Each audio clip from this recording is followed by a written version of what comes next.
individual medals for the FEI Reining. 63 starters came from 21 nations 3 days ago to start this competition. We're down to 22 competitors from 9 nations, and it's very, very tight indeed.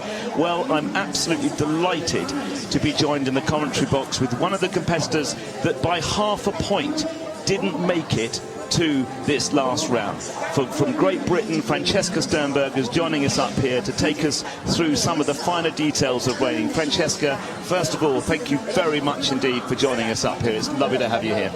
Well, thank you very much for inviting me. I think I might have one of the best seats in the house. Well, unless that's on the back of a horse, of course. Yes, half a point, really. Five judges, 8 manoeuvres. How could one of them not have half a point for me? But I'm delighted to be up here because this is going to be a mega reining. I mean, first of all, we are in the best place, and it's so lovely to be at the edge of this most beautiful purpose-built arena here at Tryon. With the, this was all put up just for the 2018 World Equestrian Games, and Francesca, you've ridden it. Tell me, this is a good arena, isn't it? This is a world-class facility that we're looking at right now. I mean, this is a fantastic size arena. It's a big arena, which, it doesn't always suit every horse, but if you've got a big, powerful horse, which most of these are, you can show your horse off out here. You've got fantastic ground. They've worked very hard on the ground. The ground is good. In fact, it's excellent. I mean, this is, if you want to come and win a world title, this is the place to do it. Well, let's have a look at the start list from the 22 starters, starting in reverse order of their scores over the last 2 days. 2 riders came from Uruguay. We've got 1 left in the first rider in Gabriele Diano. But looking at that first list there, Francesca, Julius Schumacher for Germany, Cortese for Italy. I mean, these are people that have been scoring some big scores. I know we're at the first of the 2 sides of the start list. The crowd's already starting to go crazy here. But is there anyone that jumps out? Shauna Larkum for Australia. I mean, there could be some medal winners from this first part of the list. Absolutely. I mean, this is a seeded start, so you have got your top contenders in inverted commas coming at the end. But this is a really strong group of people. I mean, you've got people coming up through the young rider program like Axel. And I mean, he's an exceptional young rider that stepped up into world-class sport. Shauna Larkum, as you mentioned, from Australia, a really established trainer, very successful in Europe before she came back over to the States. I mean, this is an absolute bona fide top list. Well, the last lot to go, of course, we go now to the riders that posted the best scores over the 2 competitions. I mentioned that we'd already had a medal performance here, the USA, Belgium and Germany, and they are bunched up as the last individuals. And the last man in, 18-year-old Cade McCutcheon on custom-made gun. He didn't half set this alight, this place, Francesca, did he? I'm telling you, you better have your seatbelt on. They are going to be a cracking group, this last group, and any one of them could be the medal winner. Right, so waiting in the wings to get us undergo on the last day of the FEI reining at the 2018 World Equestrian Games for Uruguay, Gabriele Diano, with the 7-year-old Magnum Starlights. Posted a 2:18 on the first day, 2:21, which was the cut-off point, 2:21 on the second day to be able to bring him here to the big one. Now, Francesca, Uruguay, to have 2 riders at the FEI World Equestrian Games is quite something, and then to have one here on the last day, that's pretty impressive. South America, very, very strong in the reining, great breeding programs. But Diano, he trains here in the States. He is America-based. This horse has won the American Derby. I mean, this is a very, very good horse, and this man knows what he's doing. So Uruguay is well represented. One thing's for sure, the crowds have woken up on here the final day. We've got right in front of the commentary position, we've got a very enthusiastic crowd. Okay, I'm sure you can hear them. And here we go. The first of the 22 competitors for the individual medals of the FEI reining. Diano Ricciotto from Uruguay. First impression is so important, and this horse ran in straight, true as a die, and he did a great first stop. I mean, first impression, like at an interview, it had better be good. And it's a 7-year-old, which is, of course, the youngest you're allowed to compete, I believe, at the World Equestrian Games. So we're looking at quite a comparatively young horse in this competition. Yes, but that horse knows what to do. It's been well trained. That horse would have competed first as a 3-year-old. So at its 7th year, it's pretty established. and very relaxed, just sitting there, complete immobility, just a relaxed picture before he asks that horse to turn again. Here we go.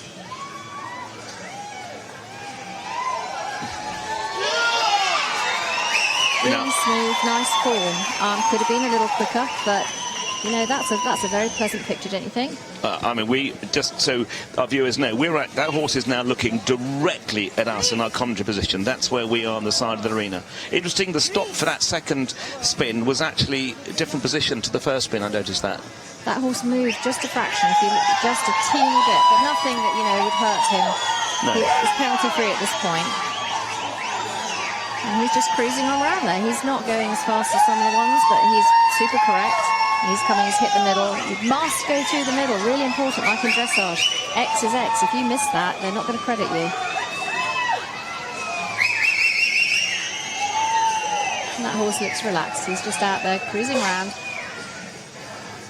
And yes, he's not going as fast as I've seen some of the other horses go on the big loop. Does that matter? Is speed a factor? Speed is a factor because it makes the degree of difficulty higher, but he might be saving his horse. This is a big arena, and if you do really fast circles right off the bat, you may not have enough gas in the tank for stops at the end.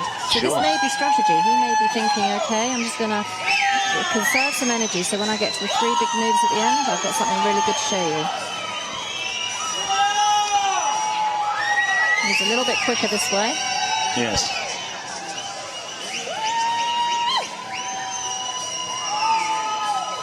See his hands down on that horse's neck, and then he's just letting that horse roll on around there. Really, really, really nice to watch. Very lovely loose rein. That horse staying in form. But he's got to get back to the middle. And he did. Good change. Yep, nice change. Now we're going to see what his strategy was. Was he saving that horse so that he could get on down the arena supersonic? See that nice square corner to get straight. And here we go. And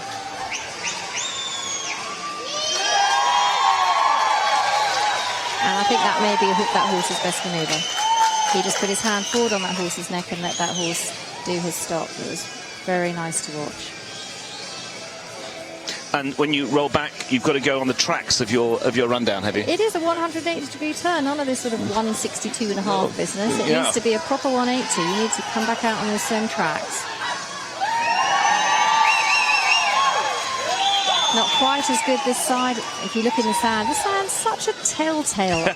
I do hate going first after the drag. You can just see there's a kind of a little gap in his stopping tracks. If you can go second or third, sometimes you can get away with it. Although I have to say those judges are eagle-eyed, sadly. Okay, come in, get a big finish here. Come on now. And he tried. And that was a really nice, smooth run. That's the first routine completed here at the FEI Reining in this wonderful indoor facility at Tryon, North Carolina. Gabriele Diano for Uruguay on Magnum Starlights completes his campaign here at the games, and we're just waiting for his scores. I could just hear the scores being announced, but they've not come through yet. Here we go. 221.5. In fact, his best score for this competition so far. 221.5. He got a 221 on the second qualifier to get here for the big final. So first man in on his way out for Uruguay. Gabriele Diano, Magnum Starlights, 221.5. He'll be happy with that? He must be. I think he'll be very happy with that. It doesn't look terribly happy right now, but I think that's a very decent score to post. And you can see just waiting for another one of the many up-and-coming riders. This one from Italy. Moved to Texas and started her own stable. Miriam Stillow. By Smart Spook, 9-year-old.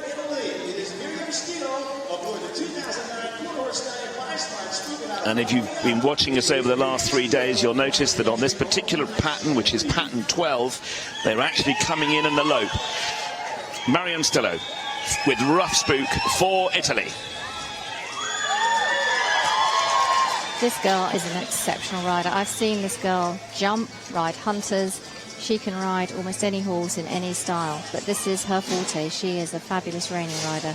She's neat, pretty to watch, and she can get a performance out of her horse. 220 and 221, her two scores over the first two competitions. And she's taking her time, which is important. This is not a race. And just looking at this as a horse by Smart Spook. We've seen several Smart Spooks in this competition. It is quite a prolific sire. He is. He's a very good sire, and he's a sire of horses that have got really good performance, physical performance, but are very, very good character horses. And here, coming into this atmosphere with this kind of noise, oh, that's a nice turn. But I think you actually nearly got yourself a penalty. You know, you're coming into an electric atmosphere. If you don't have a horse that, you know, is not only physically able, but is not going to have a complete meltdown when all the noise starts, that's really important. The Smart Spooks are like that. They're very good mentally. And we're off. And she's not going to hang around. She's going to try and send that horse now, because she's probably thinking she could have done better in those turns. And when you're on course, you are marking yourself. As you go, you are thinking, you know, I possibly need to get a bit more here. And she knows that. That second spin was not as good as she could do. And so now she's going to set sail. Yes, we're seeing a completely different pace here from Miriam than we saw from Gabriele from Uruguay in his first circles. Yeah, she's going to try and credit this. Like I said, you're scoring yourself, and sometimes you're sitting out there thinking, oh yes, and sometimes you're sitting out there going, eek, I better get on. It's not a good feeling, but you can scratch your way back. If you know you need to step up your game, you can. And that was very pretty. And here we go again. And she's sending him. You can see how lovely and loose her reins are. That horse is just running freely for her. He's relaxed. And she's just guiding him. This is the joy of reining. I mean, how fabulous is that to be able to go that fast, bit of the loose rein? I tell you what, it's a big adrenaline kick out there. I bet it is. And she'll be seeking that centre now for slow down. And possibly just slightly early. But again, Whistling Philip, we're out in the middle here. We have a different view. We've got 5 judges out there, and each one of those judges is going to have a different perspective. And just to remind our viewers, if you're not familiar with the way the judging works, it's brilliant in reining. You've got 5 judges, and they drop the best and the worst score, and you just count the middle 3. And I think that's a great system. It's a good levelling system, because if one judge doesn't particularly care for your style or sees something that he doesn't particularly like, or one judge just thinks you're the best thing since sliced bread, you know, you'll lose those 2 scores, and the other 3 will be the mean and average. Here we go. And that was good. Just 2 more to go now. Team Italy, who finished 6th. Although Miriam, of course, wasn't actually a member of the team. She was here as an individual representing Italy. You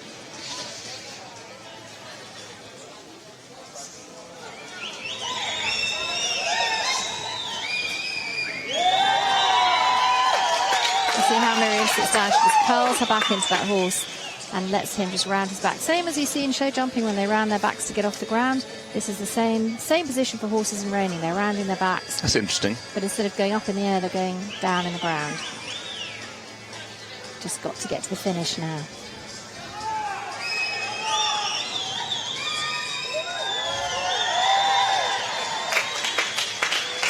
That was a good effort. And that completes the run for Miriam Stillow with Rough Spook for Italy. Much appreciation shown by the enthusiastic crowd.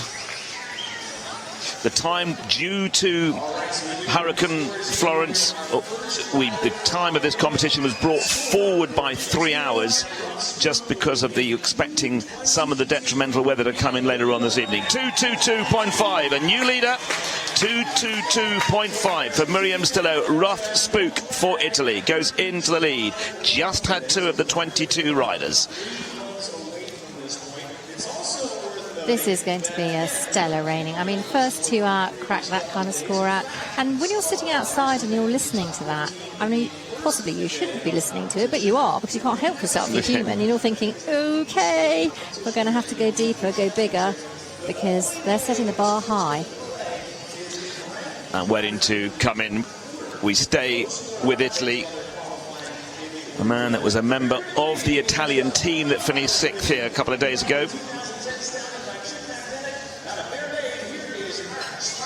Mirko Medelli with Arc Sparkle Magnetic, 8-year-old stallion by Chick Magnetic. 219.5 and 221.5. His 2 earlier scores. And the Italians are hungry. They came here to get a medal. They've got 4 back in the finals. They are wanting medals. And this is an Italian-bred horse. This is a very well-bred horse. This horse has done extremely well in Italian competition at Derby and Futurity. And, you know, it's great. We've got great breeding programs across Europe as well as in the States with imported horses. So you're going to see today, you're going to see horses that are being bred all over the world.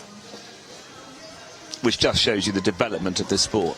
Incredible over the last 20 years. Yes, in the time that I've been coming to the WEGs, from the very first WEG competition to now, I mean, it's chalk and cheese. The standard's gone up, the calibre of horse, calibre of rider, and it's a really inclusive sport. I mean, you're going to see girls, boys, you know, people that are just coming out of young riders. It's a very inclusive sport, Reining, which is another, wow. Did you see that? Yeah. Well, yakking away, and I tell you what, that horse really turned. And he shut it down spot on. If you go past that cut-off point, he should be staring right at the eyes of that judge sitting in front of us. And if he's before or after the cut-off, that is a penalty, and he didn't. He nailed it. It's a lovely horse, isn't it? It's a beautiful moving horse, too. It's a really elegant horse. And he's going to ride it like a Ferrari. Italian driving. You see how much quicker he is around that circle. But he hit the middle. And he's not going to take any prisoners. But can he slow down?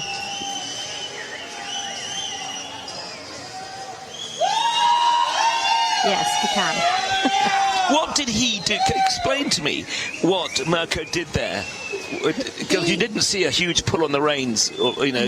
No. I mean, you don't want to pull on reins. The reins are not there for pulling on. The reins are there for a bit of direction. Yeah. It's his body language. If you watch him, he is pushing that horse from behind, almost like hunting gallop. You know, old-fashioned hunting gallop. He's pushing that horse, and when he wants that horse to slow down, he's just going to relax, and his body language is going to tell that horse, okay, we're going to go to the small slow. I mean, this is... Oh, he's egging the crowd on. Mirko Medelli for Italy. Setting this arena alight here in Tryon. You see his body language? He just put his outside leg on just to tell the horse to turn right, and then just melted into his horse, and his horse went, okay.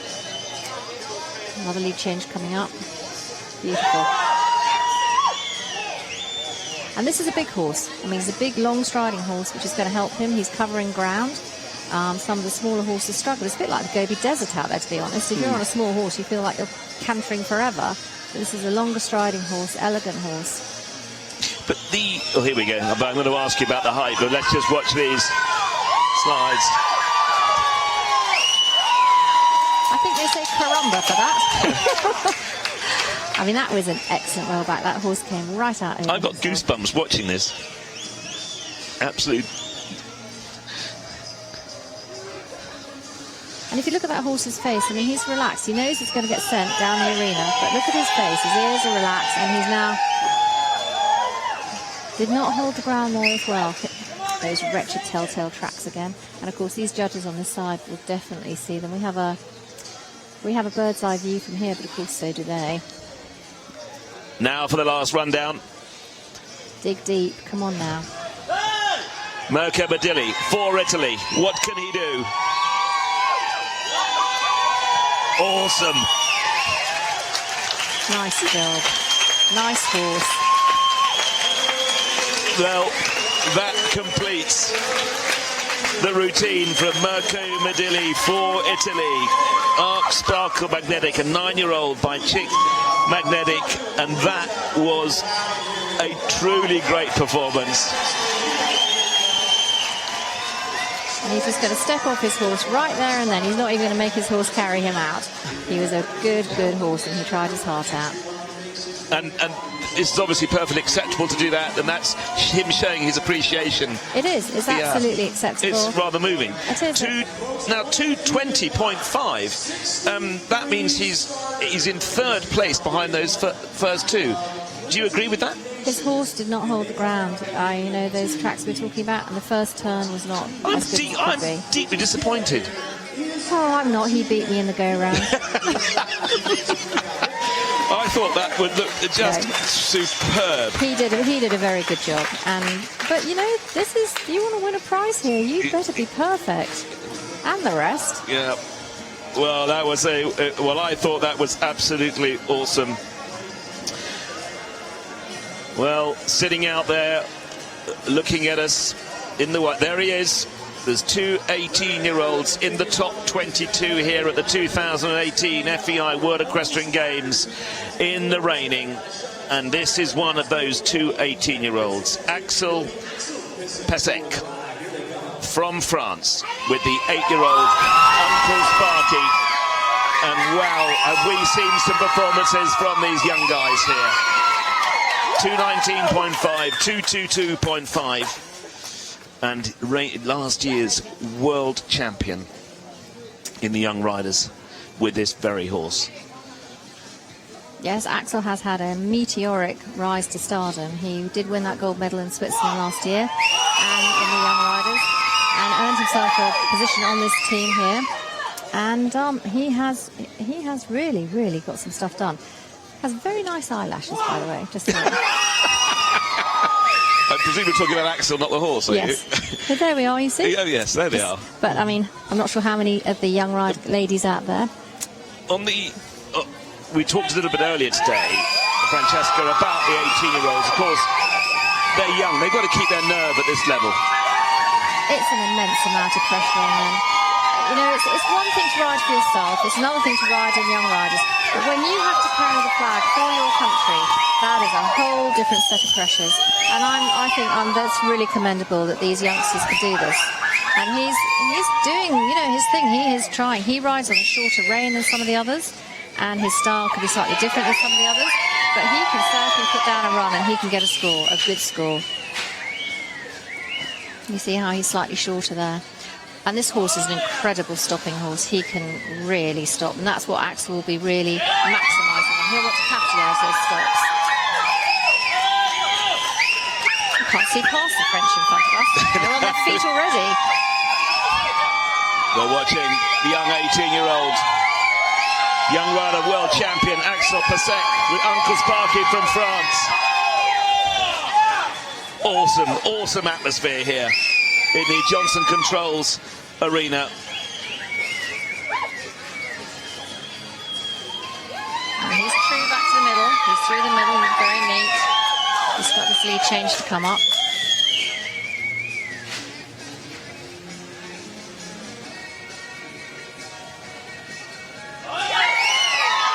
And it's hard to say if he's feeling the pressure or not. I mean, he doesn't look like it out there. He looks fairly relaxed, although he has crept up the reins a bit. What did you mean by that? You see how his reins have got shorter during the pattern? Yes. He has, during this pattern, he has crept up the reins, and this is his signature move coming up, so we'll see.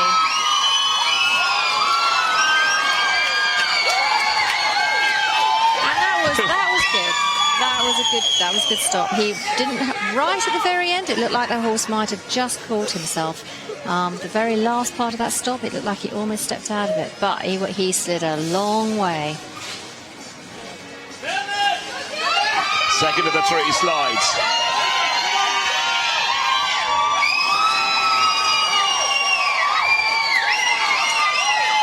That's called more dust than a hurricane. Big finish coming up, I feel. That was an excellent stop. Can he do one more? Looking down the arena, he's finding his ground. He's looking for somewhere to stop, but nobody else has stopped him. And he's done it.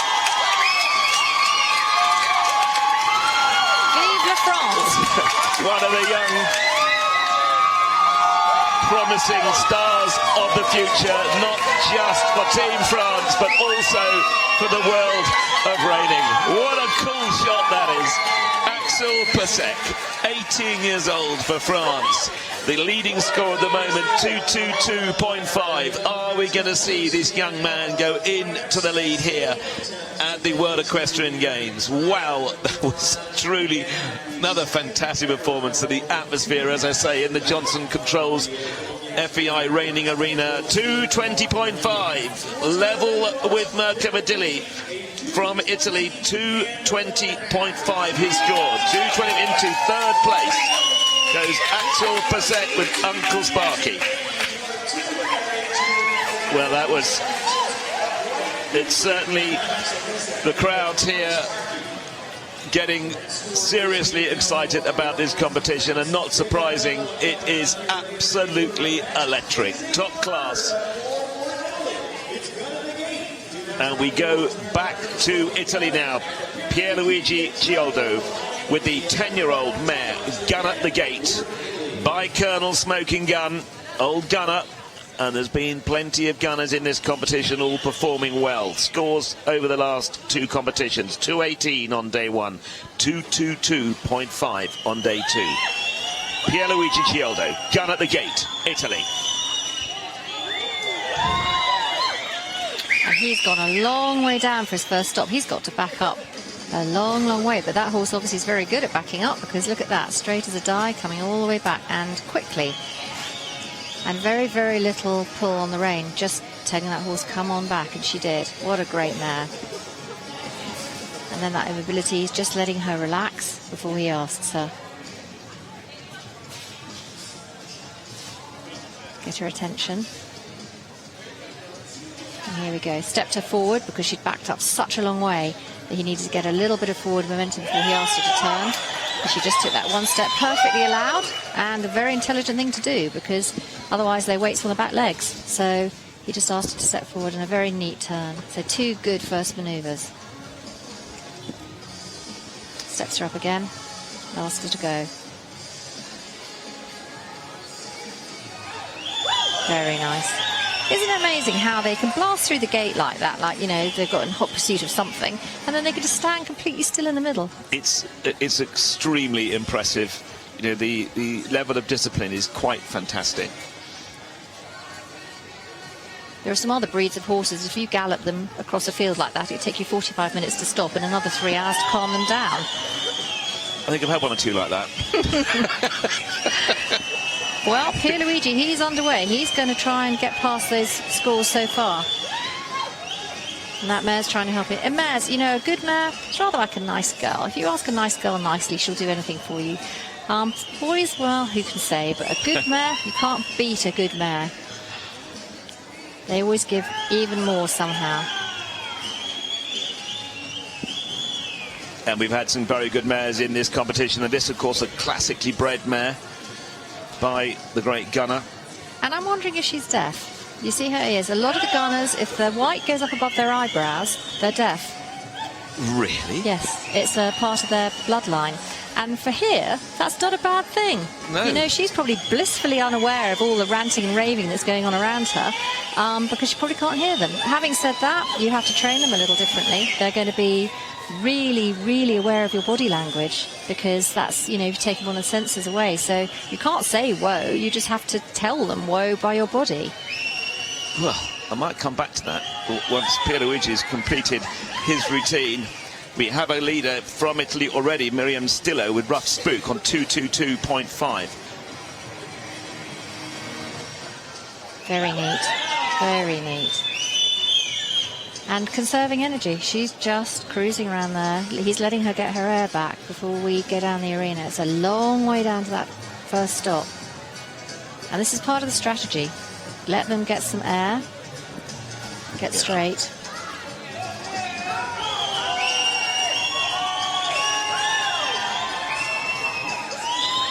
Good. That was quite a radical rollback. It was true rollback, but it was in 2 moves.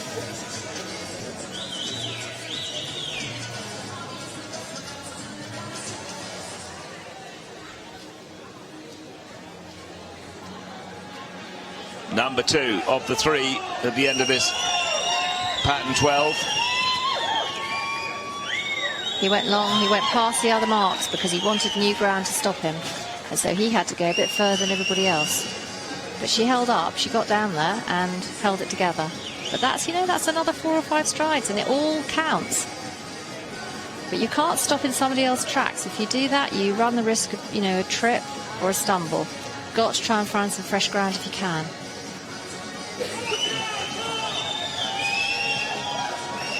Very nice. And a good slide to finish. The performance completed by Pier Luigi Giordo with gun at the gate. Currently the 222.5. Miriam Stillow. Just going back to that gunner characteristic, Francesca. So if the white is above the horse's eyes, it is possible that horse will be deaf. There's a possibility in the gunners. There are a fair few that are deaf. What's the relationship between the colour of the skin then? It's more. I don't know. I could not tell you why it is if it's above their eyebrows. But hang on, the score's coming. Here we are.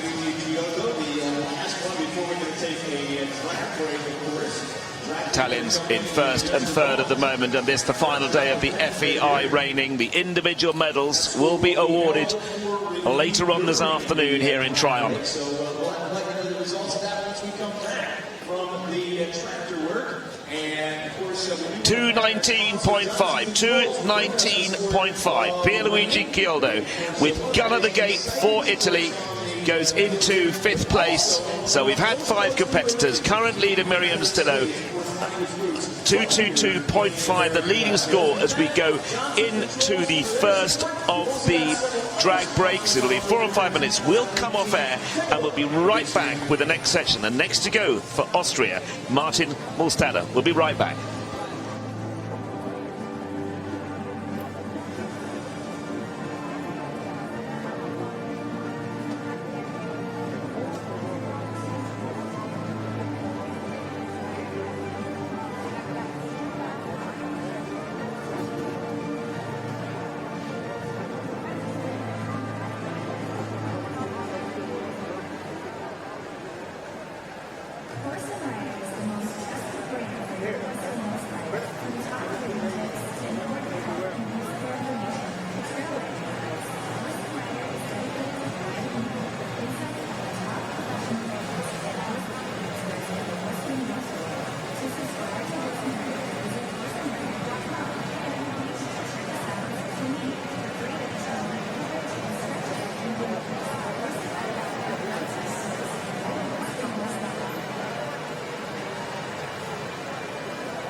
Welcome back to the end of the first drag rake here at the FEI Reining at the Tryon FEI World Equestrian Games. We've had 5 of the competitors of the 22 forward to battle out the individual medals here on the final day of the reining at the World Equestrian Games. Current leader for Italy, Miriam Stillow, 222.5, 222.5. 1 point behind for Uruguay, Gabriele Diano, Ricchetto, and then the Italians in 3rd and 5th as well. So Italians, there's still one more Italian rider to come. But they're in a strong position at the moment, but we've got a long way to go. 22 competitors in reverse order from how they completed over the last couple of days. Well, my name's Phil Gazala, and I'm delighted that I'm sitting alongside one of the competitors that has been competing here at the World Equestrian Games, and in fact has been at all the World Equestrian Games that have had reining since 2002, Francesca Sternberg. Francesca, here comes our 6th competitor from Austria, Martin Mulstatter with blowgun. Oh, I thought he was coming in then. But he, of course, has been also to a couple of World Equestrian Games, been part of the Austrian team for some time, been in the States about 10 years, I understand. But anyway, let's just get him underway. Martin Mulstatter and blowgun, 8-year-old stallion by Colonel Smoking Gun, another gunner out of the Hot Jewel, so a very well bred horse this. This is an interesting horse because this is actually a non-pro horse in its normal life. Belongs to a client of Martin's. Martin trains in Arizona, and this has been an excellent horse for a non-pro competitor. He, in fact, won the Select World title at the AQHA Select World Games with his non-pro rider, and somehow Martin managed to drag him from his grasp to bring him here. But this is a very, very good horse, and Martin's a very good rider. You see, he's just checking his brakes there. That's what he did. He went up, he stopped, he backed up. He's just telling Blögon, first manoeuvre's a stop, and that's what he's telling that horse right there. Here we go. So the winner from day 2 here of the FEI Reining, Martin Mulstatter with Blögon. Very good first stop. Went into the ground, stayed in the ground, those tracks, and look at that backup. How can that horse go so fast backwards? Impressive, eh? And there's no set distance to go backwards, is there, Francesca? No, the main thing is to get the stop in the right place. You have to time it to the horse's optimum point of stopping, and then whatever you have to back up to is whatever you have to back up to. Very nice, very, very precise. No penalties and a very good turn. And again, that horse just sitting in the middle. If you look at his ears, just relaxing, waiting for the next instruction.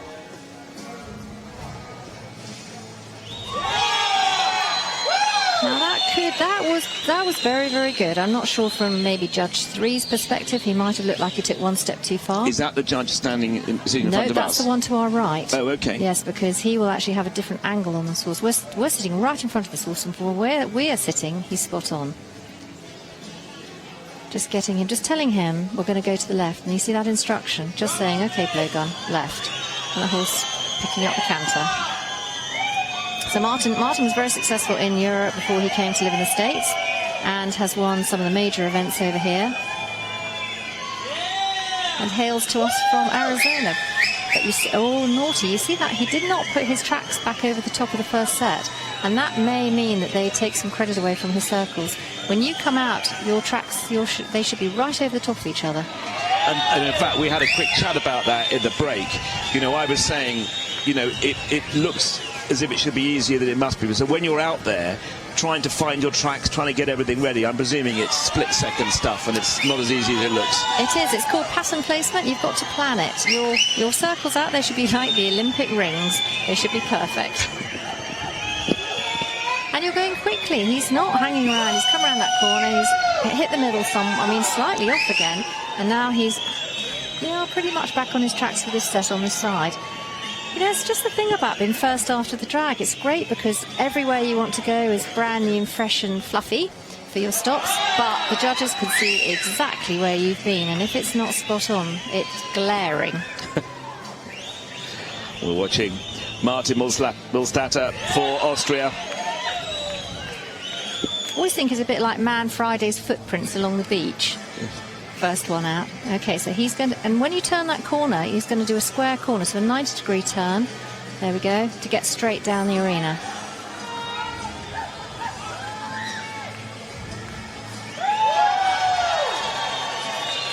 Nice, and a nice rollback. There is a penalty if you are too close to the wall, or if you are too close to the centre. You can get a penalty. So there's a kind of a runway area where the horses, once they come around the corner, they've got a certain amount of width of this arena they can use, or in dressage it'd be your three-quarter line area. So hence, when you've followed several other people, you've got to try and find somewhere else to go, but within the parameters. Nice, but he's kind of slightly wafty after his rollback. Won't be a penalty, but just might take away from the manoeuvre.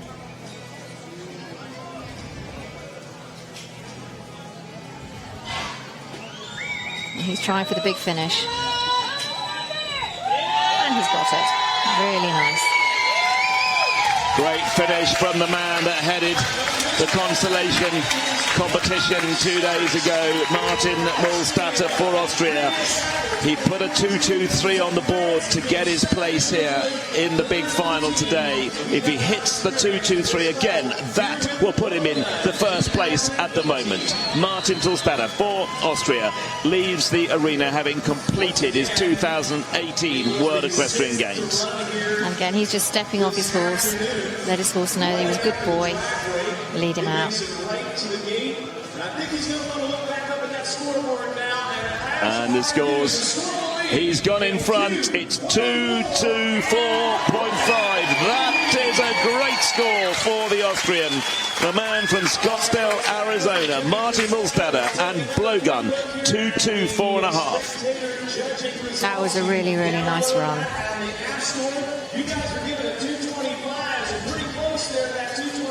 So he's raising the bar again. And again, I know you shouldn't be sort of thinking about it outside, but the next rider in is going to be thinking, okay, I'm going to have to step up. That's a really good score. I was just having a quick look there, Francesca. Only 6 competitors over the 3 days of competition have actually posted a better score than 2:24.5. Now for Brazil, Roberto Lisergo, F5, Lisergo Tepajos. 2:21. I love this horse. This is a Criolla. This horse flew in here from Brazil. He's a native bred horse in Brazil. He's probably the only non-quarter horse competing. And I mean, just look at that mane and tail. How fabulous is that? I wondered how he would be turning into all that hair, but it doesn't seem to bother him at all. And that was a really good first 2 maneuvers. And the Brazilians, they are really proud of these Criolla horses, and rightly so. I mean, they're a fabulous breed. Roberto riding as an individual for Brazil. They had a team. The team finished 5th here. He's penalty free at this point and has put down 3 nice maneuvers. It really is a wonderful mane, isn't it? And full up. It's fantastic, it's incredible, isn't it? And you see, he's just a slightly different looking horse to the others, but he is moving right along. Sort of a Fabio of horse world, isn't it? You see how he's putting his head out there, and he's just balancing himself and running as fast as he can. I mean, would a Criollo have been a traditional reining horse, or have they developed that in recent years, do you know? I think they've taken their breed they work cattle, they are a working horse, and they do a lot of the manoeuvres that we do. And when reining came to South America, they decided they'd take their horses and do it with them. Yeah. It's expensive to take a quarter horse down there, and I'm sure at the beginning they used all these horses. In recent years, they've imported more and more. But, I mean, this horse is world class. He is up there with every other quarter horse here. Just a different bloodline, a different look. But at a high degree of difficulty, he is really motoring.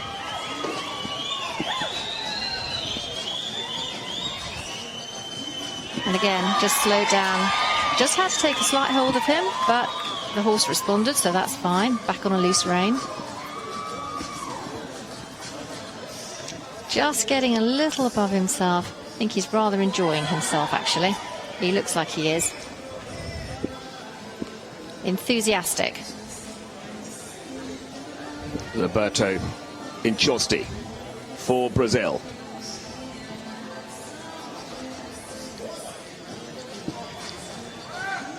And we're off. And that was very good. Not quite as neat through the rollback, but what's interesting, if you watch this rider, he almost stood up in his stirrups to go down the arena. It's like he was saying to that horse, come on. And then he sat down for the stop, and that horse responded, and he really did run.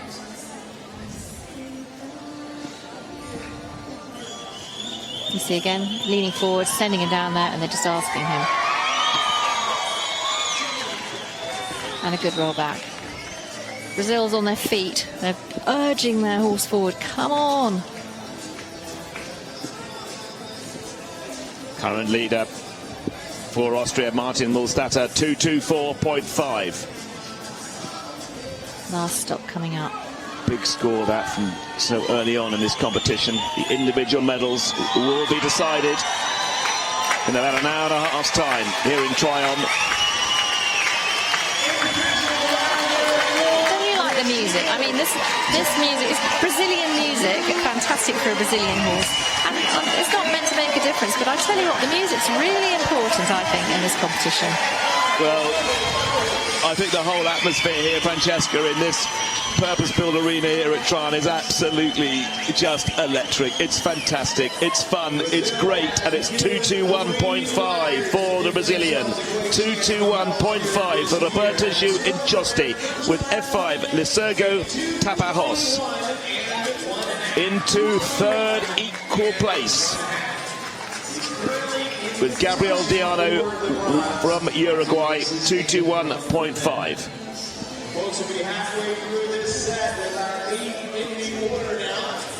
So that is 7 of the 22. We're a third way through the competition. We've had a huge score from the Austrian, 224.5. And now we go to a team bronze medalist, Julia Schumacher for Germany, on the horse that she won the bronze medal at the European Championships last year, Cause Little Tyke, an 8-year-old stallion, and here she comes. And this is a European-bred horse called the Right Stuff. He stands in Germany, I believe. This girl has come up through the Young Rider program. She's wearing the Young Rider team shirt from European Championships last year, and she's good. This horse is good. Just a slight slip there, slight anticipation, but a good turn.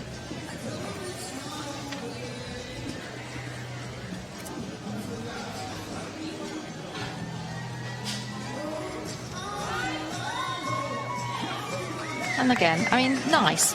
She's going to have to step on it though if she's going to catch the others, because so far the first 3 manoeuvres, they could not be perhaps quite as good as the others. But she's thinking about it. Now what's she going to do? Now she'll be planning. She'll be thinking, okay, I need to step up.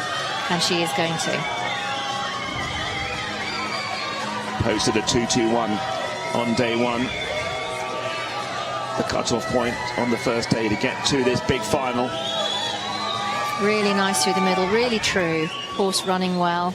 And the thing about reining is it's not about speed. It is about being correct. It's about being precise. But every time you add that element of speed, you are making it more difficult, and that degree of difficulty is where you're going to get your credit. Now, Julia leans forward quite a lot compared to some of the other riders. You have your own personal way of doing things? Very much so. Everybody has their own personal style. Quite often the girls they'll go forward into almost a 2-point seat.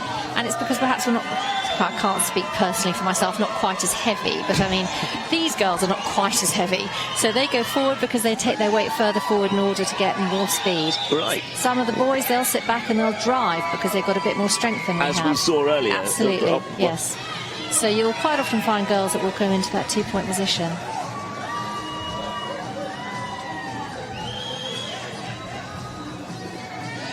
And that was very neat. Francesca, we've now moved into the category of horses that only competed on the first day. They didn't have to go to the consolation day. A benefit is there to them? Whoops, sorry. That was a 5-point penalty, I believe. Just explain that. She came through the middle, and her horse, when she asked him to do his flying change or change leads, he lifted up his hind leg, and it was a sign of resistance, and it's a kick out. And I believe I'm not sure if they'll actually review it or whether they'll just call that. Okay, let's talk more about that. So when you say review it, they can go and look at the judges, might look at the camera, look at the recording. At the break, at the next break, At the next break, if there's somebody that did see it and somebody that didn't see it, they can take it back to the judges. Will go to the video monitor, and they will look at that manoeuvre again, and then they will, score it accordingly.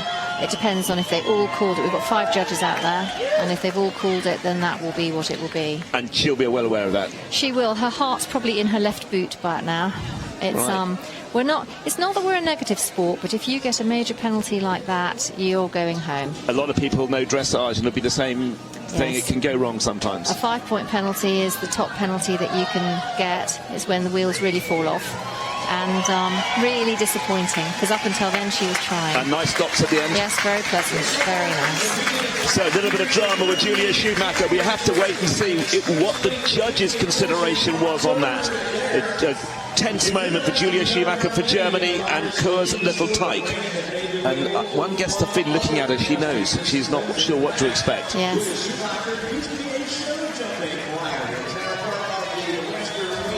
So Julia Schumacher for Germany, bronze medalist in the team competition. couple of days ago. 2:02.5, and I think that basically, well, Francesca, that says it all. And that was so. She lost 15 points because three judges, 5 points apiece. So she was at 2:03. She'd have been a 2:18, but she'd have minus the manoeuvre. Just, you know, about what can happen out there. And the next one coming in after that disappointing run for Germany, for Italy, Manuel Cortese with PC Sliderina for me. 11-year-old mare. 2-2-1 also Manuel Cortese. He was first, in fact, to take part in the competition on the day one here.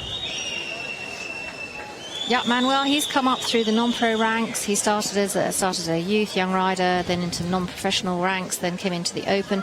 Sliderina for me, she's a mare that he's shown for a long time. I think they bred her themselves. And he's a very, very good rider. And he's the last of the Italians, so he is now going to have to be on a mission. You can see the Italians there in the stands. I mean, they've had some good runs, but he's the last one. He is their medal hope now. But he's got ice in his veins. He won't be feeling the pressure, I don't think, anyway. They're feeling the pressure in the kiss and cry stand. And we're watching the European Futurity champion, this lovely horse. And her turns are possibly her weakest point. Watching this horse through the years, she turns nicely, but she can really circle and stop. So that's what he's going to be maximising on.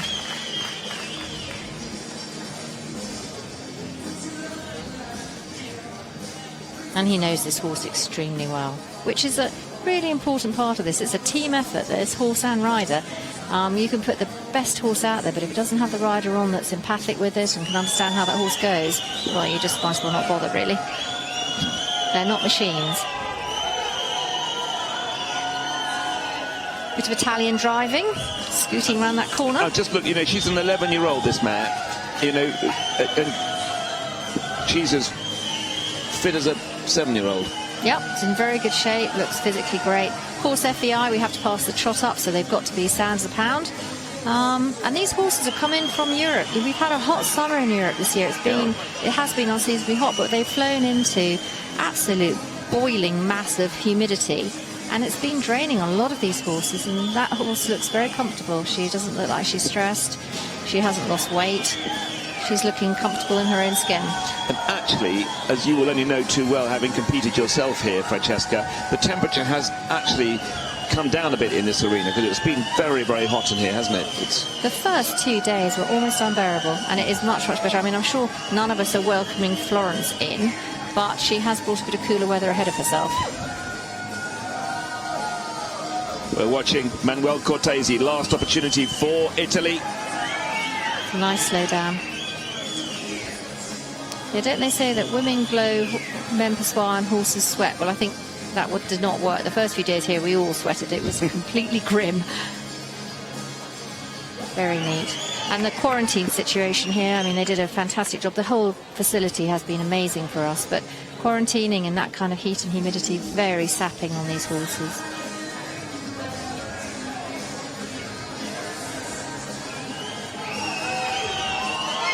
Nice and straight, gaining momentum, and a super stop, really nice.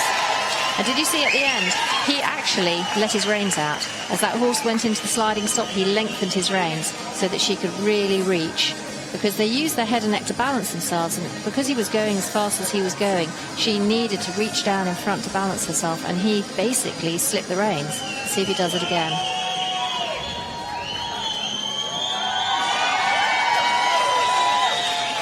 At the very end, that gave the rein out so that she could get the roll back. Giving her lots of slack in the rein coming around this corner, just telling her, come on. Top Italian so far in second place, Miriam Stillow, 2:22.5. Current leader on 2:24.5, Martin Mulstatter for Austria.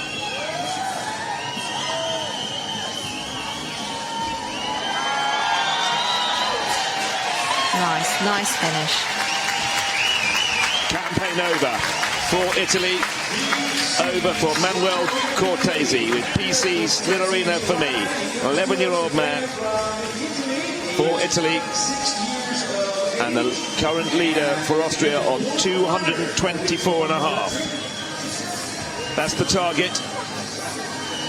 He's trying to do better than a 224.5. He got a 221 on the first day to get him into this big final. Take a look at the board now as we reveal the score. It is a 224.5. And he matches the score. They've got joint leaders here in the FEI Reining. Manuel Cortese. PC Stillarina for me goes into the lead, level with Austria's Martin Mulstatter. 224.5. And it's really hotting up here in the FEI Reining. We've had 9 of the 22 competitors. They're competing in the reverse order from their performances over the last 2 competitions. All right, so we now have a tie for the gold position as we see our final entry coming in before the track break. Well, that was another great performance, Francesca. We've now got joint leaders. Pressure's on. Yeah, the pressure is on. But this is a seeded finals. I mean, who knows what's going to be coming through that door next? Well, this one. Here, Felipe Lacerda with Gunnar done it again for Brazil. 7-year-old stallion by Gunnar. 221.5. Brazilian super good in the sport. I mean, fantastic horsemen. And these guys, most of them are actually based here in the States. So they are right in the thick of all the best of the world level shows and horses. Here, Felipe, member of the Brazilian team that finished 5th in the team medals. It's another gunner. It has the white above its eyebrows. What do you think? Watch his ears. Do you think he can hear? It might be deaf. Yep. See if he can hear. That was a super turn. Slightly ropey at the end, but I mean that was quick.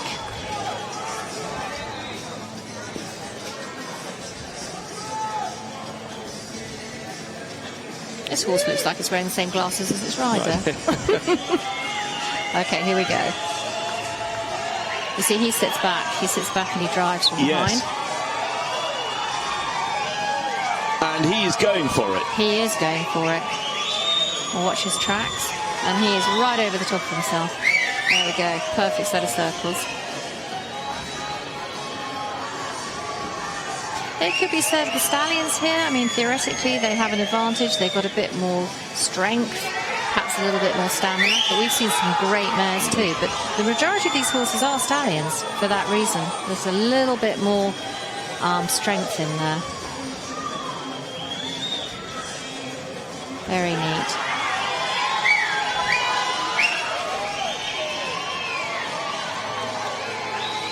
Just to clarify one thing with the reins. If you touch the reins with your other hand, are you then disqualified? You can touch the reins behind your hand, i.e. where you're holding your reins in your left hand, you can touch the tail end of your reins, which is behind your hand when you're moving. It's a new rule. You cannot touch the reins in front of your hand. So he can, if he gets, if that rein gets caught on the saddle, he can flick it out with his free hand. Or he wants to shorten them. No, if you want to shorten them, you need to be shortening them with your own fingers. And that's really something. Yes, I mean, when I first started, we had them on the back of the kitchen chair. And I'd go up and down in front of the TV until I could do it. Because you want to be able to do it quickly. You certainly don't want to drop a rein. And you don't really want the judges seeing it or fiddling. So you've got to be quick-fingered. He's tucking his hat on, right? He's jamming his hat down. We must be on for a big stop here. Brazilians are cheering from that corner. 222, 224.5. That's what we're looking for. That's the target. And that was a good stop. Probably could have gone a little bit harder. Maybe he needs to pull his hat down a bit further.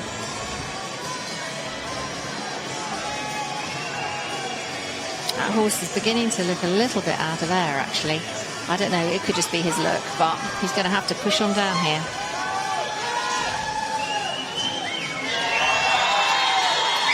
Nice, very nice. Yep, Brazil likes that. They're jumping up and down.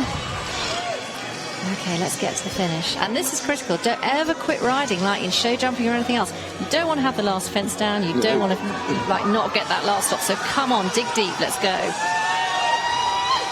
Here we go.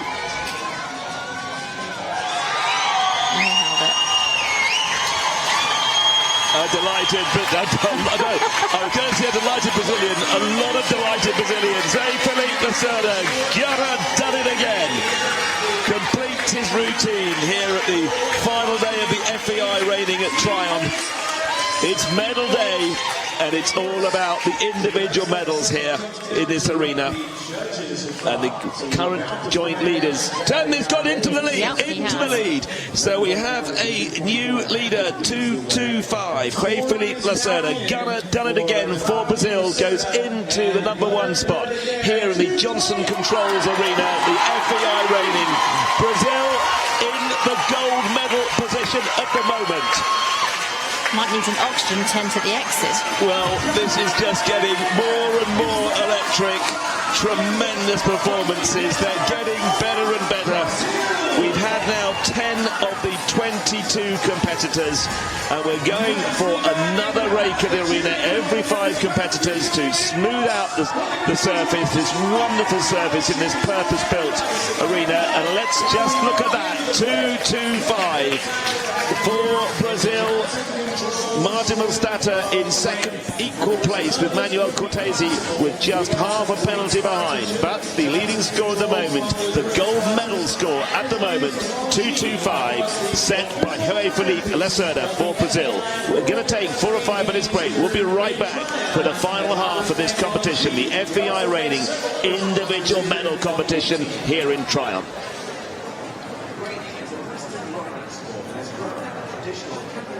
To the United States of America. It was first recognized as a competitive sport in 1949 and became an FEI discipline in 2000. Any horse can be used, but the American quarter horse is preferred due to its powerful hind quarters, agility and calm temperament. Similar to a dressage test, a pattern is performed which must show up to 12 specific maneuvers, including spins, flying lead changes, and the most famous of them all, the sliding stop, making the crowds cheer and whoop. The competition is broken down into individual and team events. The team event is first. 4 members compete in the team event and the top 3 scores count.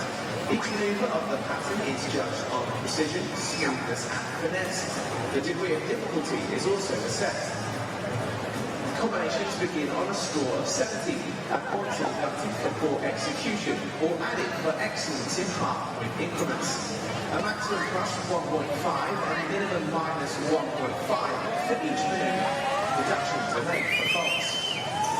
The top 15 riders from the team event will automatically qualify for the individual event, with a further top 5 wildcard places available from the runners-up competition. No scores are carried over from the team event, so all must put in their best moves to test again. The same will apply to the individual event, and the combination with the highest score will be crowned the World Individual Reining Champion and the best reining athlete on the planet.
Every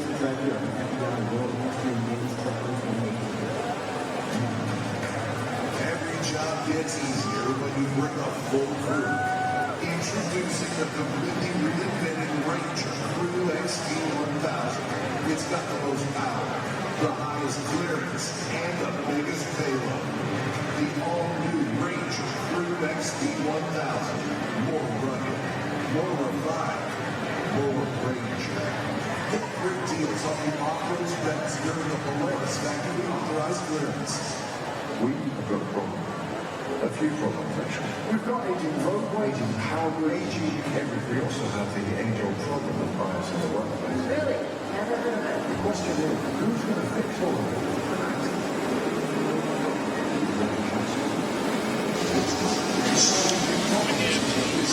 So let's take on the wage, the opportunity to achieve whatever business.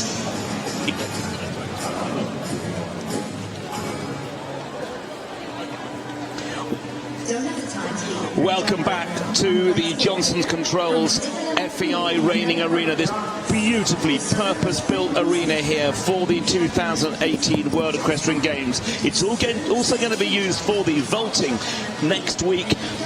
A wonderful facility, and we are in the middle of the most unbelievable competition. The current leader in the individual medals, as you can now see on your screens, the current leader, Felipe Lacerda for Brazil, 2.25. We've got 12 competitors still to come of the 22 that have made it into the individual medal competition here at Tryon, and all it's doing at the moment is getting better and better. You might expect that because it is a drawn order, I should say, sorry, it's a reverse order of the results they've had over the last 2 days. But when we've already got 12 still to come and we're at 2.25, Francesca, where's this going to end? Okay, I'm going to teach you a new word here. It's called seeded. Seeded. It's their seeded finals, i.e. the best is last. I don't know. I mean, this roof's going to come off and it won't be anything to do with Florence. I tell you, this is about to be unbelievable, because you think you've seen some good stuff. I believe there's even better to come. Well, we've got some super reiners to come, ranging from 18 years old to an awful lot older. That's one of the great things about all equestrian sports. Don't look at me when you say that. Dinosaur is not my middle name, just because I've been to a few of these. I did get a little note that you were called a veteran, but it was from a family, it was from a relation of yours, so I didn't mention it. I despair. We're now coming on to the first of our Australian competitors in the individual final. Australia, who started with 5 competitors here, down to just 1, but as the tractor leaves the arena from the second drag, we will be expecting to see Shauna Larkum and Designed with Shine, a 7-year-old mare, another mare, smart and shiny, got a 2.21.5, and it's actually, Francesca, it's very special that Shauna's here, isn't it? Shauna's Australian, but has actually trained in Europe for 10 years. The Schumacher family, very successful there, came to the States. And virtually the moment she arrived in America, it was discovered she was suffering from breast cancer. So Shauna has fought back. She has fought back physically, mentally, and she's here with us today. And I believe she is going to put down the run of her life. She's on a great horse, a mare that's out of a mare that won the Futurity. I mean, you've got girls out there. This is girl power now. This is a strong girl on a strong mare. And I'm excited to see what she's going to do for us. And here she is, just waiting to come out of into this arena. Shauna's had some great success on this horse in the last 12 months, and let's hope she can do it right here and right now. Her older brother Martin was in the team, here in the team competition with her. Australia that finished in 8th in the team competition, but now it's all about the individual medals. Shauna Larkum for Australia with Designed with Shine. Slightly weak in the first stop, but still looking good. Long way to back up again. And this arena, all reining arenas, the surface is really paramount. This arena surface is as flat as a pancake, but you've got to find the ground that suits the horse at the right moment. Let's see what she does. That's very neat.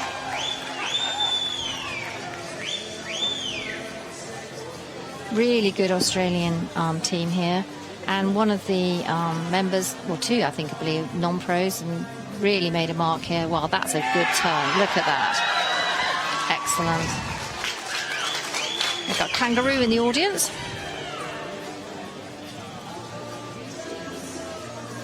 She's involved with your horses, isn't she, as well? Sorry? She's involved with your horses, yes, isn't she? She actually trains out of the ranch that my sister has here in Texas. So she rides quite a few of our horses. And she's just a really good horsewoman. I mean, she's smooth. You won't see any flapping with Shauna. She's a very smooth rider, effective but nice. And she is sending, Daisy is her name, Daisy. She is sending Daisy, and she's going to try and claw back some points from that. The very first manoeuvre wasn't as good as she can be, so she's going to try and get some more manoeuvre credit coming up. And again, like I said earlier, you could do that. You are out there, you are almost scoring yourself. And as that horse slowed down, she lengthened her rein. She's saying to the judges, look at this. This horse, it went as fast as it could, now it's going slowly, and she's doing it for me. I'm not making her do it, I'm doing it on a loose rein. Beautiful lead change.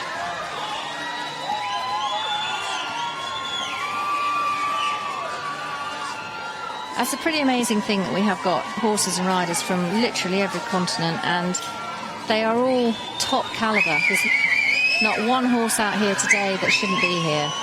Bred for the job, able, trained and ready. And again, she's just got a really loose rein, just asking that horse to guide around that circle. Got to get back to X. And she has, and slowed down. Beautiful. Do love palominos. I know it's a bit of a Western thing, but I do love palominos. I completely agree with you. There's just it's all that something about blonde hair business. Does it stretch back to Trigo, I think, doesn't it? Oh, Mr. Ed, possibly. So, Shauna Larkum for the last surviving Australian in this competition.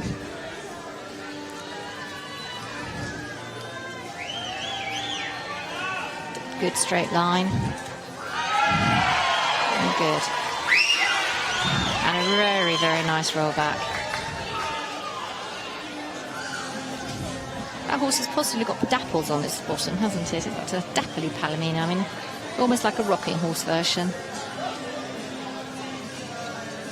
Shauna's really concentrating. Now, come on, Daisy. Taking a new line. Again, could have stayed in the ground. It's that being in that first position again. We're sitting up here looking at those number 11s on the arena. But still good. Just balancing her on that corner. Leading score at the moment, 2.25, set by Brazilian Felipe Lacerda. Big finish coming.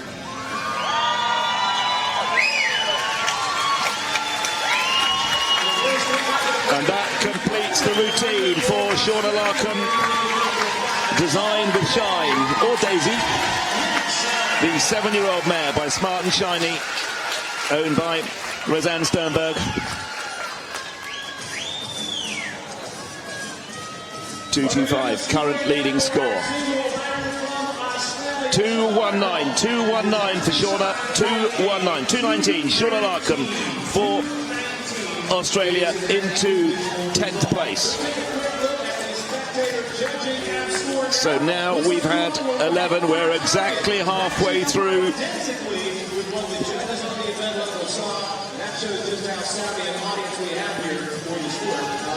With 11 competitors still to come, and we've already got a 2.25 at the head of the leaderboard. Over the entire 3 days, we've only had 4 results better than 2.25. So we are in for a massive second half here at the FEI Reining. Final day, the individual medals for Germany. Marcus Suching and Spotlight Charlie next into the arena. Here he comes for Germany, Marcus Suching. Germany feeling okay after their medal podium finish the other day, but very, very keen to add to their medal collection. Germans very strong, Reining in Germany huge, so let's see what they can do. But again, horses, you know, these horses flew in, they had the quarantine, it was hot, So it's taxing on them, but they're still looking good. And he's letting that horse get a breath before he turns him. See how I put that horse's head down? It was just like, okay, concentrate now. He's going to make him listen again. Head down, and away we go.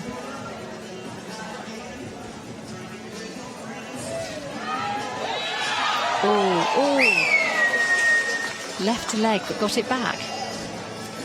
That would have been, from where he was sitting, that might have been a little scary for a second, but he's composed himself. That horse just tried really, really hard, and he'd stopped really, really quickly, and he just left a leg behind, but he found it again, so that's all right. Same again this way. Oh, I bet that must be a bit unnerving, but he's looking very composed, so I guess he's used to that. 2-2-2, his score on the first day, and Rosanne thinks that this horse is capable of a much bigger score than 2-2-2. Well, he will need to stand up if he's going to do that, and keep all his legs in the same direction. Yeah, he's sending him loose rein, moving right along. And people often wonder why our horses appear to be low-headed when they do their manoeuvres. Well, I think it's like if you compare it to a Land Rover and a Ferrari. If you try to go around a corner quickly in a Land Rover, you're a bit top-heavy. You try to do the same speed around the same corner in a Ferrari, you're going to get around a lot faster. So quite a lot of these horses move lower to the ground, like race horses. To keep centre of gravity. Exactly.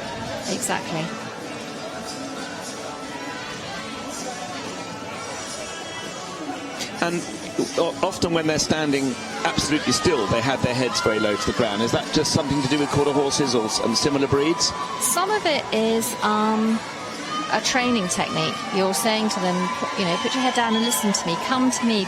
Your body language, listen to me. And when they drop their head, they're really yours. It's horse whispering is what it is. You're saying to them, come to me. Put your head down, and then you're ready to do your next manoeuvre. So you'll see that quite often in the middle. This horse is doing well. Nice set of circles. Slowed down. You see how he lengthened his reins? He's saying to those judges, look at this. Yeah. Look what I can do. So I imagine they are looking. Got a very, very good set of judges from all over the world, and they are, as like I said earlier, they are eagle-eyed. You can't hide anything from them. They'll catch you at it. But you can also show off. You can lengthen your reins like that and say, look at this. Okay, what's he going to do now? Very, very deep stop. You watch this horse's back legs. They literally almost go into the ground up to his hocks.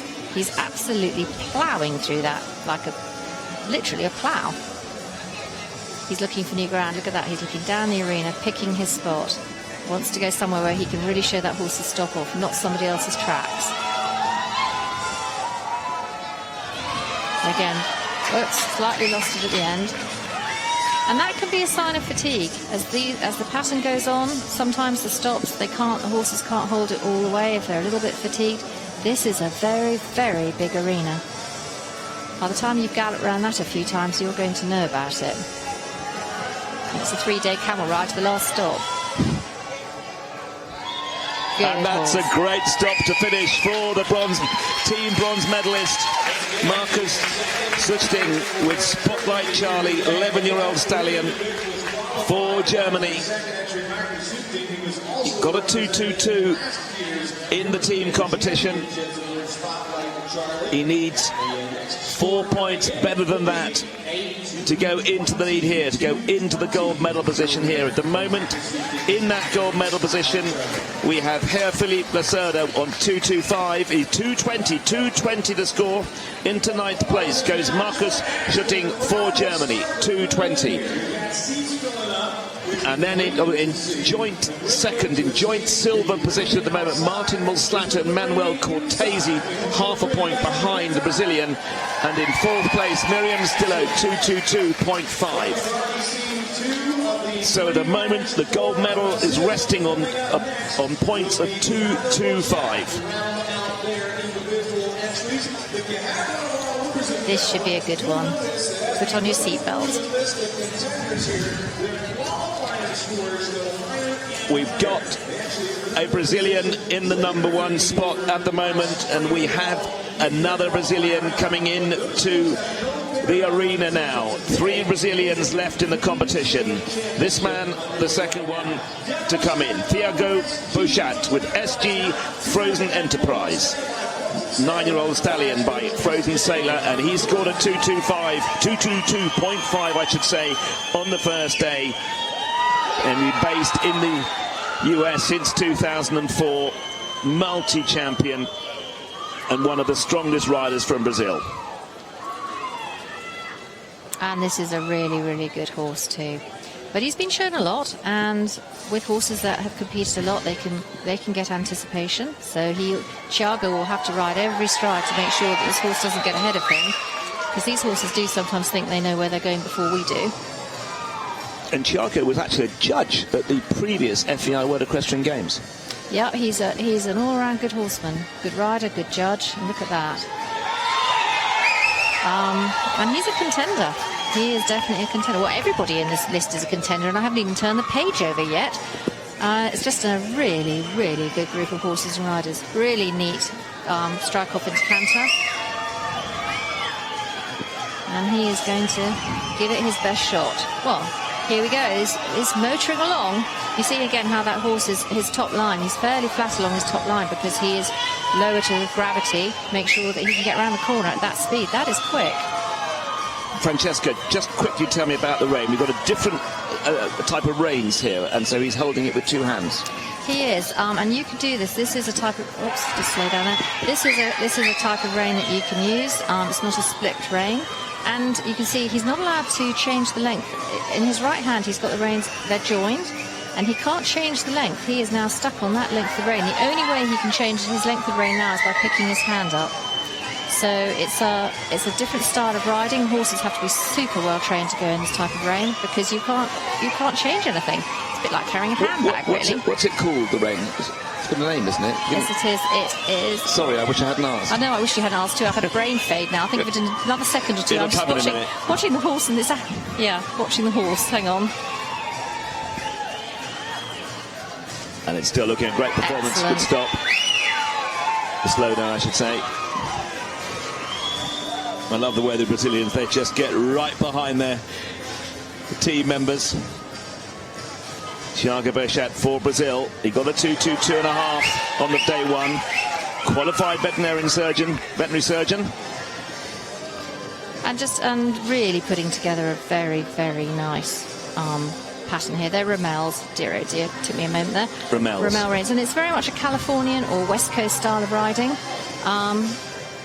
But it's become very popular again in reining across the board.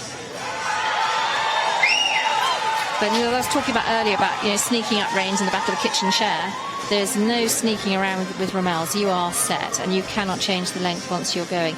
The free hand just holds the end of the reins, but that cannot be used either. It just has to be very, very So he can't even work his hand up the reins like you can with the split reins? No, he is literally where he is. And gosh. Yeah, so you've got to get that committed. right. Yeah. Yes, you better have the length right when you start. Well, yes. Nice stop. Nice run. He's checking the ground. And I think his wife's just eaten her fingernails. Yes.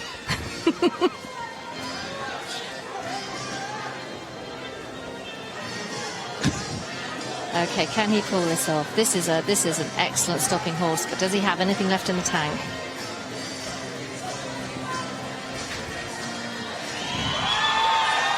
Pretty good. I mean, on the way down there, that horse, he was fatigued, but he still tried. And that's going to get a good score. Nice run.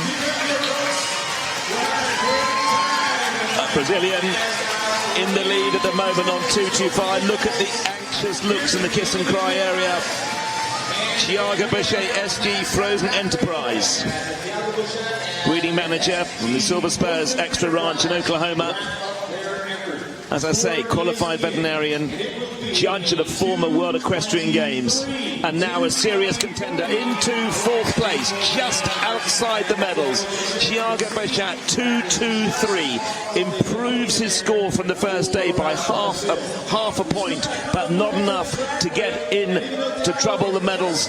But Thiago Vilela, 2.23 into 4th place for Brazil. Brazil still also in the gold medal position on 2.25, and that is Felipe Lacerda.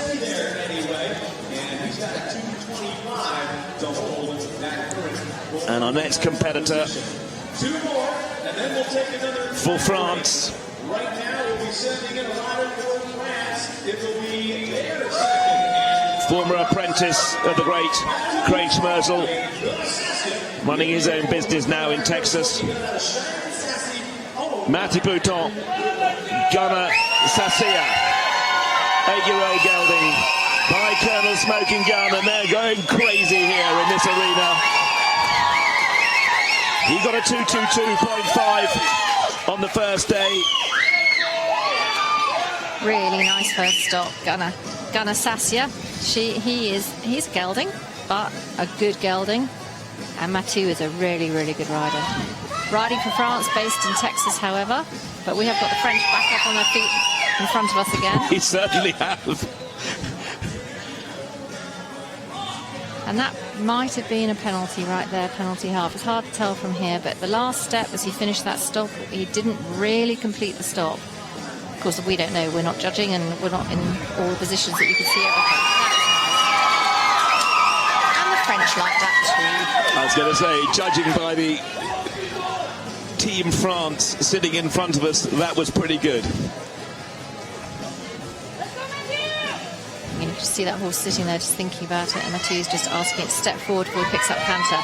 That walk forward, you're allowed to do that, and it could be very, very helpful. Balance that horse before you set sail, and he has set sail. You see his hand is right up by that horse's ears. He's just literally guiding that horse, saying, come on now.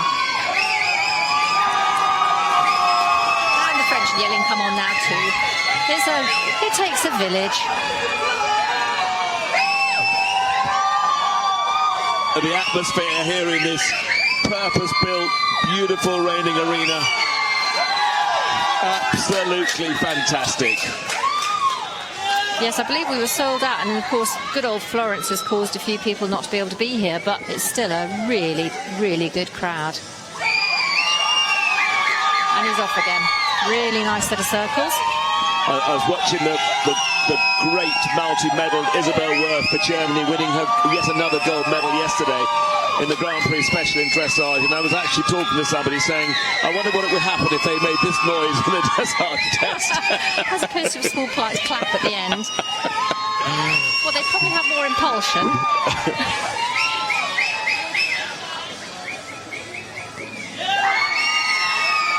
This is popular. And it's nice. He just put his hand down when he wanted to slow down, and that horse came back to him. Nice loose rein. Horse is looking attentive. Oh, not just there. Just for a second, that horse thought, maybe I should change now. And he said, not yet. Right,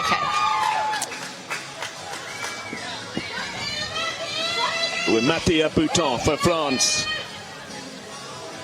Gunnar Sassia. It's got to be a big one. They've all got to be big. He's got to get to 225 if he wants a gold medal. That was a big one. That was cool. Okay, can he do it again? He's just telling that horse, come on. But he's got to cruise around that corner and let that horse get a breath of air. Strategy.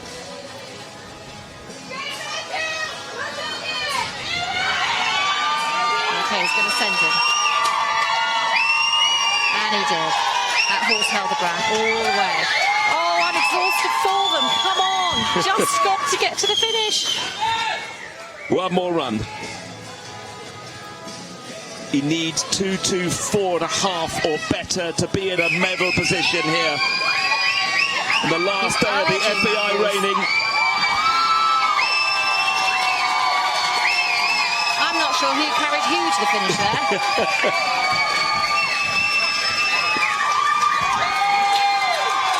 Great performance, Mathieu Bouton, Gunnar Sassia. The tension mounts to wait to see if France gets shoved into a medal position here. No, not to be into 6th place. The 3 2s, 2-2-2 for Mathieu Bouton and Gunnar Sassia into 6th place for France. Well, we've turned the page over now. We're down to the last 8 competitors. So we've got one to go before the next drag break, and it's no mean competitor, because this man has already picked up a gold medal at the 2018 World Equestrian Games, part of the champion USA team. Casey Deary with heavy duty checks. 7-year-old stallion by New Checks to Cash, owned by Hilldale Farm. Team USA, who's dominated, who continued their dominance on the top podium at the World Equestrian Games with a gold on the first day. Well, he started so far back from the gate, he was almost in Kentucky. I mean, he wanted to really get a run in, and he did. He was motoring along. Now, let's see if he can hold it together. This is a powerful, powerful horse, and shown a lot in the non-pro, very, very successfully. And then has come to us in the Open with Casey, who, of course, is an excellent rider and a great showman. 2:23.5. Casey posted in the team competition. And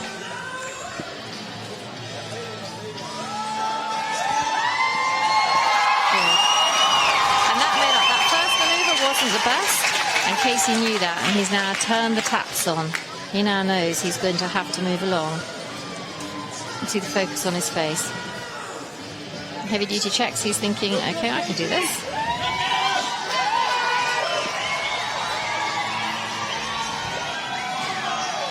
This is a very, very good, very experienced horse.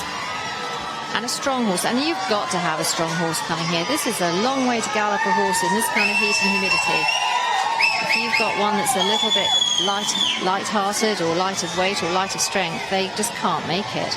But I believe this horse, he can, if he wants to. And with any horse, you cannot make them do any of this. We are not making the horses do this. They are doing it because they're doing it for us. And again, his body language, he said slow down.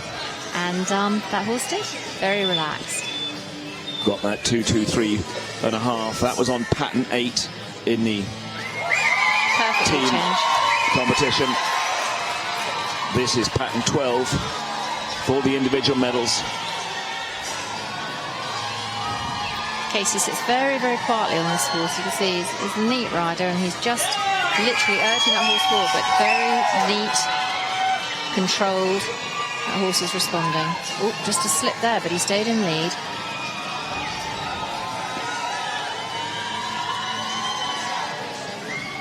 Oh, now that will cost. That horse, he thought we were going to go back to the other way, and he changed legs. That's at penalty 1. Really unfortunate, and just because that horse is trying really, really hard and anticipated what he thought Casey wanted. So now Casey knows he's got to somehow find an additional point from somewhere. So now the pressure's really on. And it's just one stride, but one stride is still penalty 1.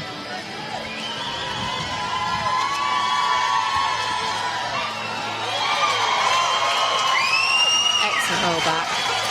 Casey's wife there, very enthusiastic, urging him. I think we've got a tremendously enthusiastic entire arena here at this fabulous World Equestrian Games. But isn't that great about Reining? I love it. I mean, you absolutely love it. If you see something you like, you can say so. Yeah. Stops so deep that Casey actually stands up in the saddle at the last bit. I mean, that horse is disappearing like into some savannah bog or whatever they have. Just amazing how that horse drops his bottom into the sand. One more to go. Casey Deary, first of the 4 USA riders in this competition, and he goes to his last slide.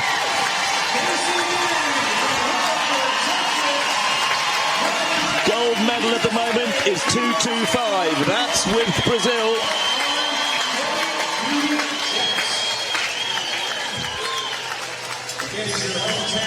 Casey Deary, heavy duty checks. Team gold medalist from the first day. Can he get himself going? Only on 2:19. Disappointing score for the first of the quartet for the United States. Casey Deary into 13th place on 2:19. It's that 1 point penalty. I tell you what, there's no room for error. This is a come on and make my day day. Well, just as Casey leaves the arena, I just want to ask you, Francesca, we're on pattern 12. We had pattern 8 on the first day, then pattern 5 was what in the constellation, and now pattern 12. Are there different technicalities in the different patterns? Oh, just quickly go through the leaderboard. So that confirms that Brazil is still in that gold medal position. Felipe Lacerda 225, and then joint second place, so joint silver and bronze medalist Martin Mulstatter for Austria and Manuel Cortese for Italy, just half a point behind, but we've still got 7 competitors to go. And as this class was seeded, we've got some of the best competitors to come that we have seen over the last few days, but that does not mean they'll necessarily be the best today. We're on 225. It's a big score to beat, and we're going into another break. But before we do, just a quick word again about the patterns, Francesca. Do they get more technical, or all the patterns have the same manoeuvres, so you've got inclusion of the same manoeuvres in every pattern, but in some ways we have come up during this competition in difficulty simply because the first pattern was walk to the middle, and it did not have a figure of 8 in it, so you have one less manoeuvre. So you did your flying change out of your first set of circles and your second flying change out of your second set of circles. The constellation, or the second round, you had a figure of 8, so you did your circles and then you had to do a figure of 8 with your 2 lead changes, so you had to gallop around that Gobi Desert another 2 times and then go to your stops. And today you've got a run in, so the very first thing you do, you're blasting through that gate. You've now got 4 stops. You had 3 stops up until now. So you know, you've got an extra stop you've got to put in, and the very first thing, the first 3 things you've got to do is run in, stop, back up, spin, spin. I mean, if you don't make a big impact in the first 32 seconds, you might as well go home. Well, we're going to just close down for a couple of minutes whilst the tractors do their bit. We've only got 7 competitors left in this, the final day of the FEI Reining. The individual medals will be decided in about 40 minutes' time. Stay with us. We'll be back right shortly.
Well, the tractors have left the arena here.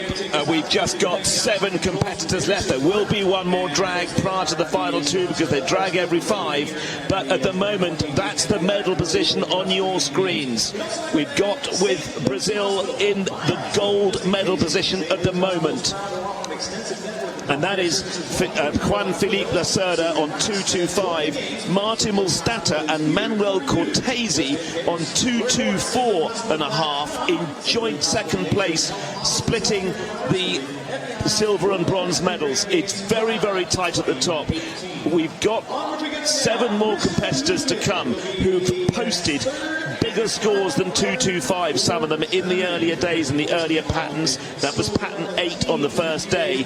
So we're going to see what they can do here. But we're in for a very, very, very tight final indeed. And it's getting incredibly exciting in this most beautiful purpose-built arena. For Germany, coming into the arena, Grisha Ludwig with Rough Lil Diamond, 8-year-old mare by Jazalina Diamond, and they got a 2.23.5 in the team competition when they took the bronze medal a couple of days ago. I'm Phil Gazala, and I've got Francesca Sternberg alongside me. Francesca, we're getting to the sharp end of this competition. It really is getting electric now in here. I'm going to have to be carried out on a stretcher if it gets any more exciting. I mean, that was an excellent first stop from Grisha. And he's about to turn. Here we go. Very neat. I mean, just an exceptional set of horses and fantastic riders. And in an environment, you know, a fantastic arena, but really big. These horses have got to go a long way. You see how that horse's head is down? She's just listening. She's just waiting for the cue. Now, like you, Grisha has had a lot of experience at World Equestrian Games. He's been to, I think, all of them since 2002. You know, that helps him a bit, I guess. He's got some miles on the clock. And that's, I mean, isn't that great about being a rider? You do not have to be 12 and wearing some sort of lycra tutu. You can carry on riding horses until you're into your dotage like I am, because it's about experience. It's not just about your ability in the saddle and everything else. It's about that wealth of experience, knowing what to do out there, when to do it, and when things don't always go perfectly, not panicking, knowing how to carry on. And that was Grisha right then. Those 2 turns, he didn't finish perfectly. That mare slightly gave up, but he covered it up. That's being experienced. And he's put down a good first set of circles. The horse is moving nicely. She's relaxed. Hit the middle perfectly. His tracks are true.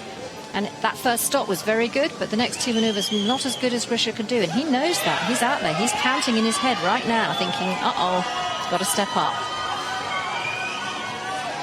But Grisha's a showman. I mean, in fact, I've known him wave to the audience on the way around to try and get more crowd participation. He's not doing that today, but he'll be out there doing whatever he can to get the most marks he can from the judges out there. We're just watching Grisha Ludwig for Germany, part of the bronze medal team. He missed out on a medal by 1 place 4 years ago in Normandy at the previous FEI World Equestrian Games, where he finished 4th. Nice set of circles again. True through the middle, loose rein. I don't know if Grisha doesn't look slightly nervous. I think he thinks he could get this done. Okay, now here comes the proof is in the pudding. That first stop was excellent. Can he do 3 more like that? Twice been 4th at the World Equestrian Games, also 5th, looking for his first medal. Picked up medals in European Championships. Excellent. Really nice form. No, not such a good rollback. Really good stop, and in fact possibly that's why that horse didn't roll back. She was so low to the ground, she just didn't get her legs back under her to get a clean rollback. But that's pushing the envelope. You want to get a stop like that, you take the risk that the rollback may not work.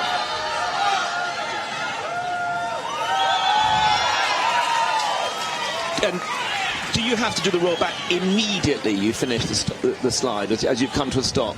You need to make sure that the stop has completely finished, because otherwise you end up with a horrible kind of cycling motion. So they need to have almost a split second of immobility, or you can actually take a second of immobility before you roll back. You mustn't ever make it all one move where it's the slide and the roll back. Get to the finish. Here's the big one. And it was. Looking for a 2.25 if he wants to get into the gold medal position. Looking for his first medal. At the FEI World Equestrian Games, competed in all of them. You see, I told you he'd do that. He is the showman. That's what this sport is all about. Grisha Ludwig, run Lil Darmond for Germany, got a bronze medal in the team competition on the first day here. And he goes into 5th position, 2.5. It was that rollback. Oh, what a shame. 3 judges at 74 or above, 4 judges 74 or above, 1 at 73, judge at 3, 73.5. Total score 222.5 for Grisha Ludwig, the final German to take part in the 2018 FEI Reining at the World Equestrian Games. Finishes at the moment in 5th place. We've still got 6 competitors to come. We've got an Austrian, we've got a couple of Belgians, and we've got 3 from the team gold medalist, United States of America. There to come. Grisha Ludwig's campaign completed, 222.5 into 5th. All right, so we move along now. 17 in the draw, a first of 6 remaining. And now we move to Austria, the team that missed out by just 0.5 of a penalty for a team medal on the first day. Part of that team, Rudy Kronsteiner, AB Peppy Darmond, 9-year-old stallion by Ottaris Sanpepi. $1 million rider representing Austria. Won the FEI World Reining Masters 3 consecutive years on the great Smart Spook. And sorry, carry on, Francesca. I think this horse was the NRHA Reserve Open World Champion last year, and I think he's in the lead for the Open World Championships this year. I could be wrong, but I believe that's the case. This is a very, very good horse, and Rudy's on a mission. And to his name, the European Futurity, the Derby, the Italian Futurity and Derby, and German Breeders' Futurity and Derby. This man is prolific. The question is, can he build on a 2.25 set by Brazil? You see, just asking that horse just to step up, and this was going to be blinding. And correct.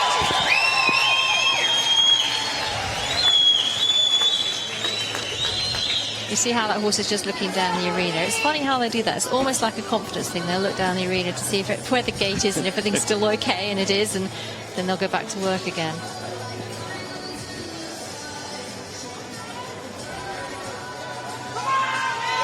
Massive amount of rain out there. I mean, absolute skipping ropes there. In fact, why don't we just take the reins off and throw them away? I mean, he's not using them at all. Just up, his hands up by that horse's neck, just telling him where to go, but nothing. I think the rein just got longer. Got 2.25, interestingly, in the pattern 8 in the team event.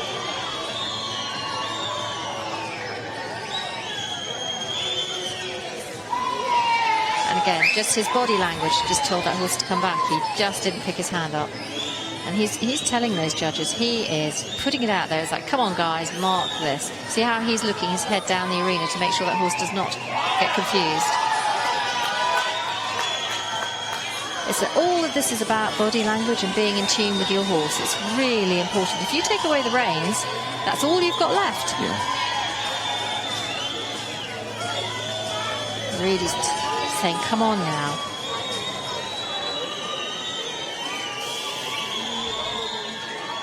It's funny how the noise in here goes. I mean, there's a huge amount of cheering, and then when the degree of difficulty goes up like that, it almost goes quiet out here because people just can't quite believe they're seeing what they're seeing. So there's almost a sharp intake of breath And I mean, I'm hanging onto the table here. I can't, I mean, I'm thinking, is he going to get it done? Is he going to? Yes, he is.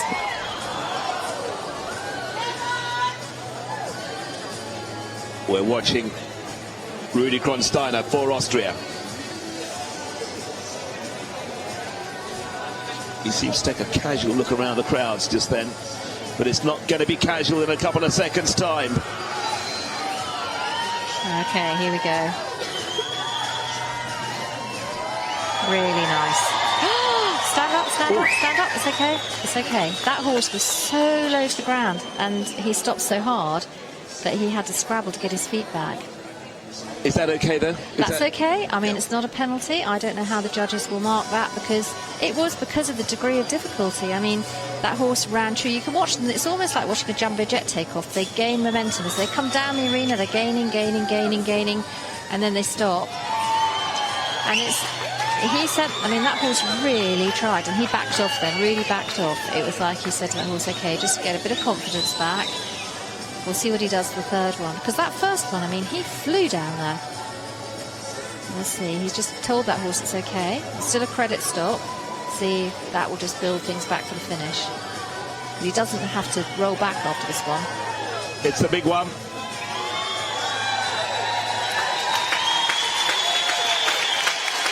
Rudy Kronsteiner for Austria completes his routine with Jenny Nixdorf's AB Peppy Diamond.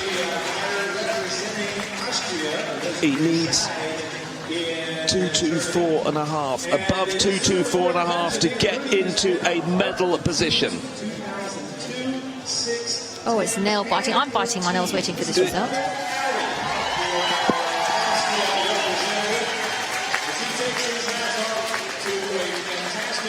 220.5, 220.5 puts him in 10th equal position. Well, gosh, I was expecting higher than that. I was too, but maybe that manoeuvre, maybe we missed something. You know, anything can happen out there. And from sitting up here, he could have, I don't know, maybe he was out of leader stride. I'm not sure. But that was scary for a second, though. Oh, my heart did beat a bit. So 5 left to go in the FEI Reining as Rudy Kronsteiner leaves the arena on 220.5. Belgium came into this competition as one of the favourites to topple United States of America. They finished in silver medal position in the team event. That's the 3rd consecutive World Equestrian Games that Belgium have done that, and part of that team was this lady, Anne Poels for Belgium, made in Walla, 7-year-old gelding by Walla Walla Wiz, owned by Sabine Lisek, and she got a 225.5 in the team competition. Anne Poels for Belgium. Can Belgium get into those medals? They certainly were expected to be rattling on the door of the US and to pick up medals here. They've got a silver in the team. How many can they get in the individuals? They've got 2 opportunities. Anne Poels the first. Well, this girl's probably the leading lady professional rider in the world. Comes to us from dressage originally. Really a good rider, very precise, excellent showman, and I really like her outfit, just saying. I mean, with girls we can wear something very glamorous, and this is a glamorous girl, and look at that outfit.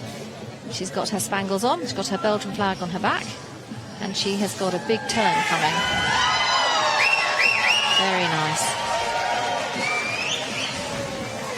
She's got 2 children, Anne, and she somehow managed to fit that in amongst everything else, and she is close to earning $1 million in lifetime earnings, and this is a great horse. She's put a lot of earnings on this horse, placed very highly, futurity in Derby in Europe. She's just getting that horse balanced. Away we go. Just a really good horsewoman. You see how her hand is down on that horse's neck? Again, just not picking up at all. That horse is like it's on rails. It's like a train going around there. And perfect circles. She'll be over her tracks for sure, and she is. And she's just resting her hand. That horse knows it's been trained, knows what she wants, and it's doing it for her. And then back to that collected canter. Beautiful.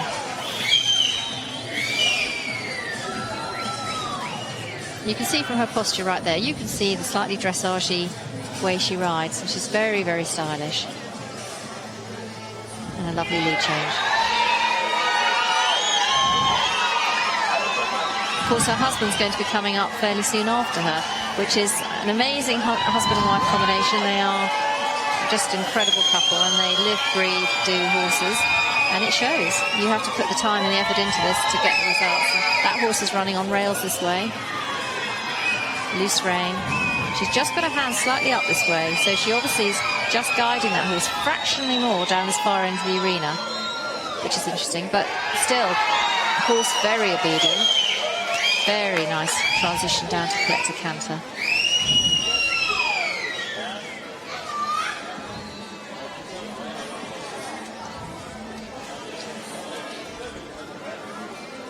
We're watching handpulls for Belgium. Bernard Fonk, as you say, her husband, he'll be coming in 2 riders' time. And we're looking for a 2.25. That's the gold medal position at the moment, held by Brazil. Here, Felipe Lacerda. Long times had that lead. That was very slow around that corner. Here we go. And just not quite as smooth down through there as I'm sure Anne would have liked. That horse slightly backed off halfway down and then went again, so was not quite as smooth as she can do. But we'll have to see what the next one is. Because up until that point, that horse was looking right on par with the others.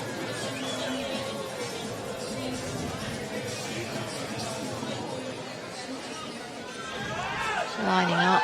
Watch that gradual increase of speed. And she's pushing, pushing, pushing, pushing. Good job. And a nice roll back. And again, showing off to the judges, just putting those reins out there and saying, this horse is with me all the way. 1 to go. Oh, I can't watch. And pulls for Belgium. Team silver medalist in this competition on the first day, wanting an individual medal. She's off.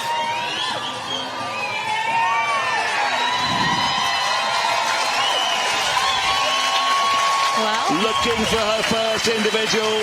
She's had 3 silvers at World Equestrian Games in the team as Anne Pools completes her individual medal performance. She lost a shoe. She lost a shoe during that.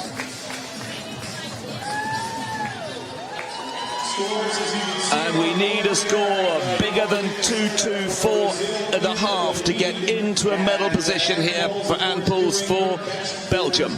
Belgium as an individual, of course, here today. Unfortunately, we're going to 226 into the lead. Belgium go into gold medal position. Anne Pools for Belgium 226 with Made in Waller. So Belgium into the lead, have toppled the Brazilian, who goes down into silver medal position now, Felipe Lacerda. So we've got a new leader here at the FEI rating, the individual medals. We've got 4 competitors to come. She doesn't look over happy. Did they just say they're going to review that score? I didn't. It was at the arena announcer saying that. Yeah, I didn't hear that. I'm not sure I couldn't hear that. But at the moment, the information we have is that Anne Pools is in the gold medal position with 226.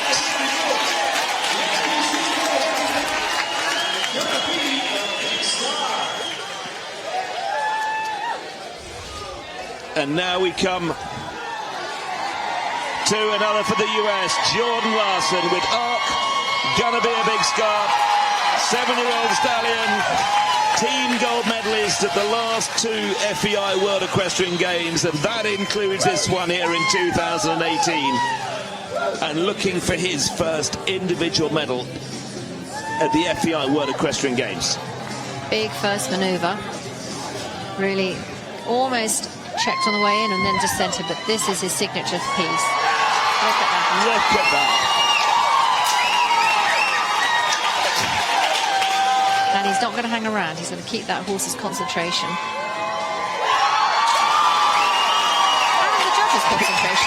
all sitting up in their chairs right now. Again, see how that horse's head is down.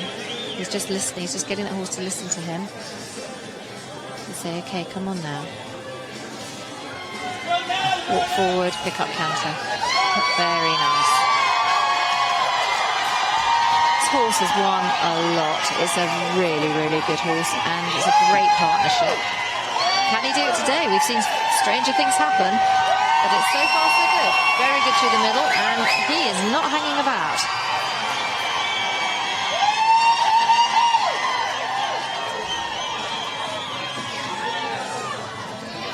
And that was excellent. Our manoeuvres are graded. You know, you've got good or average. Or average, you've got good, you've got better, you've got excellent. That's excellent. And that was really... So that'll give him plus points. That will give him definitely credit. Yeah. And he is out to win the big one. And that horse is trying to win it for him. Look at the look on that horse's face. That horse is concentrating like mad. His ears are back. It's not that his ears are back because he's angry or anything. He's just really concentrating. There isn't anything else that horse can do anymore. He's doing the best he can. Very nice. Now the French have gone rather quiet, haven't they? But the rest of the stadium's electric. We're watching Gordon Larson, double futurity champion. Won the team gold 4 years ago on HF Mobster. Won team gold this year on this Arc, gonna be a big scar. And looking for an individual medal. Here we go. Really nice. Right, I bet at the very end of that stop he stood on himself. Did you see how the very last step his head went down? And I think he might have lost a shoe. We'll see what he does this side. But again, a huge stop. And a very good approach. The approach is as important to the stop. Got to get straight, got to gain speed. Gain. It's all right, it's all right, it's okay. Oh my word, my heart. Right, I think I've eaten my clipboard. That, you know, these horses, they try almost beyond what they're capable of. They try so hard.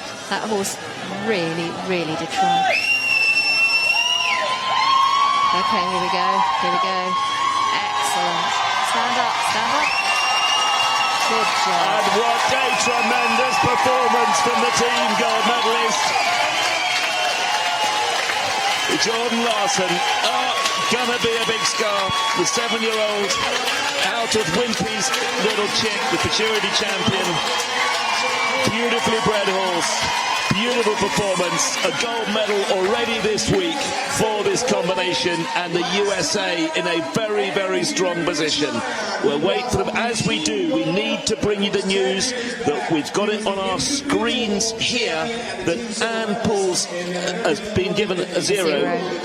So Anne Pools, who went into the lead at the end of that performance, we just saw her, the last competitor, on 226. It's down to a 0. Something must have happened with the judges there, Francesca.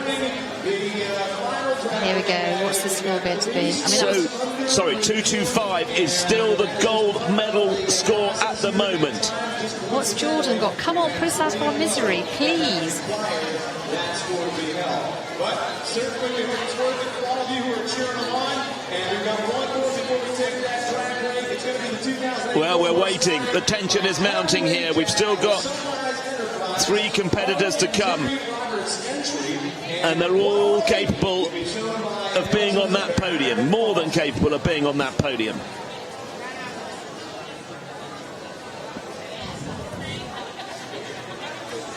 Well, we're going to have to wait because we've got Bernard Fonk preparing himself for a big entrance. Here he comes, the world rank number 9 for Belgium, Bernard Fonk on What a Wave. 10-year-old stallion, $1 million rider, leading European rider, and he's won 3 World Open Championships on What a Wave. What a horse. This is an exceptional horse and a great rider. And he now knows he's going to have to really put something together. Very good first manoeuvre. Very good form. Very nice. That's credit earning right there too. Again, a very powerful horse. This horse has got the power to get around this arena. Bernard is no teeny weeny, is he? But I mean, that horse is really able.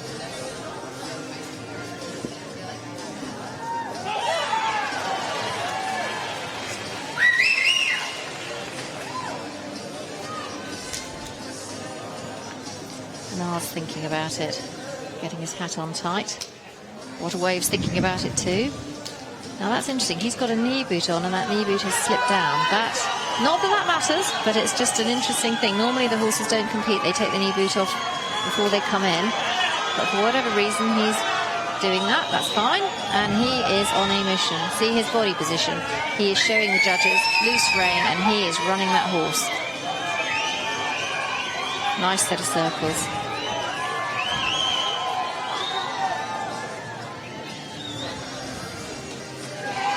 Very good. Credit earning slow down there. That horse just sat back on his hocks.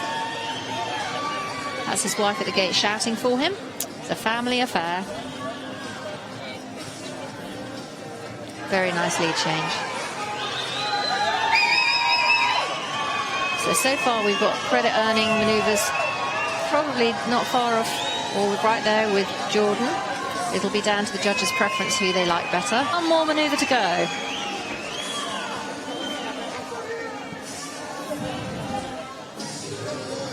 Three times team silver medalist for Belgium.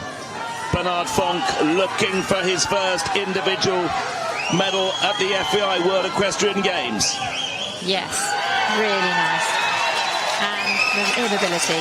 He made it. He made it to the finish. Credit earning. Nailed really it well. good. That completes the routine for Bernard Fonk. Now, Francesca, it's all getting very tense here. We've got amples, and now we've just heard that it's on hold. What does that mean? It could be a number of things. She did have something that looked like it could be a 2-point penalty breaker gate, and if it is, they'll want to review it. So it could be that, it could be an equipment issue. So although we've been given the information that she's on 0 points, that may not be accurate at this stage. Oh, hang on. We've got to listen to this. 2:27 for Bernard Fonk. He goes into the gold medal position.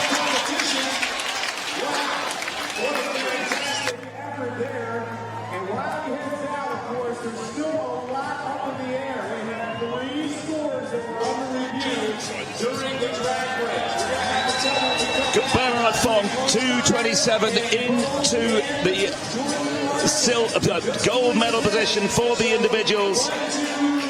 Then to number 1, Belgium will be on the podium, we think. We're still waiting for a score for Jordan Larson of United States. We haven't had that score yet as far as we're aware, so we're not absolutely sure what's happened there. No information has come up to us here, so we're waiting to hear.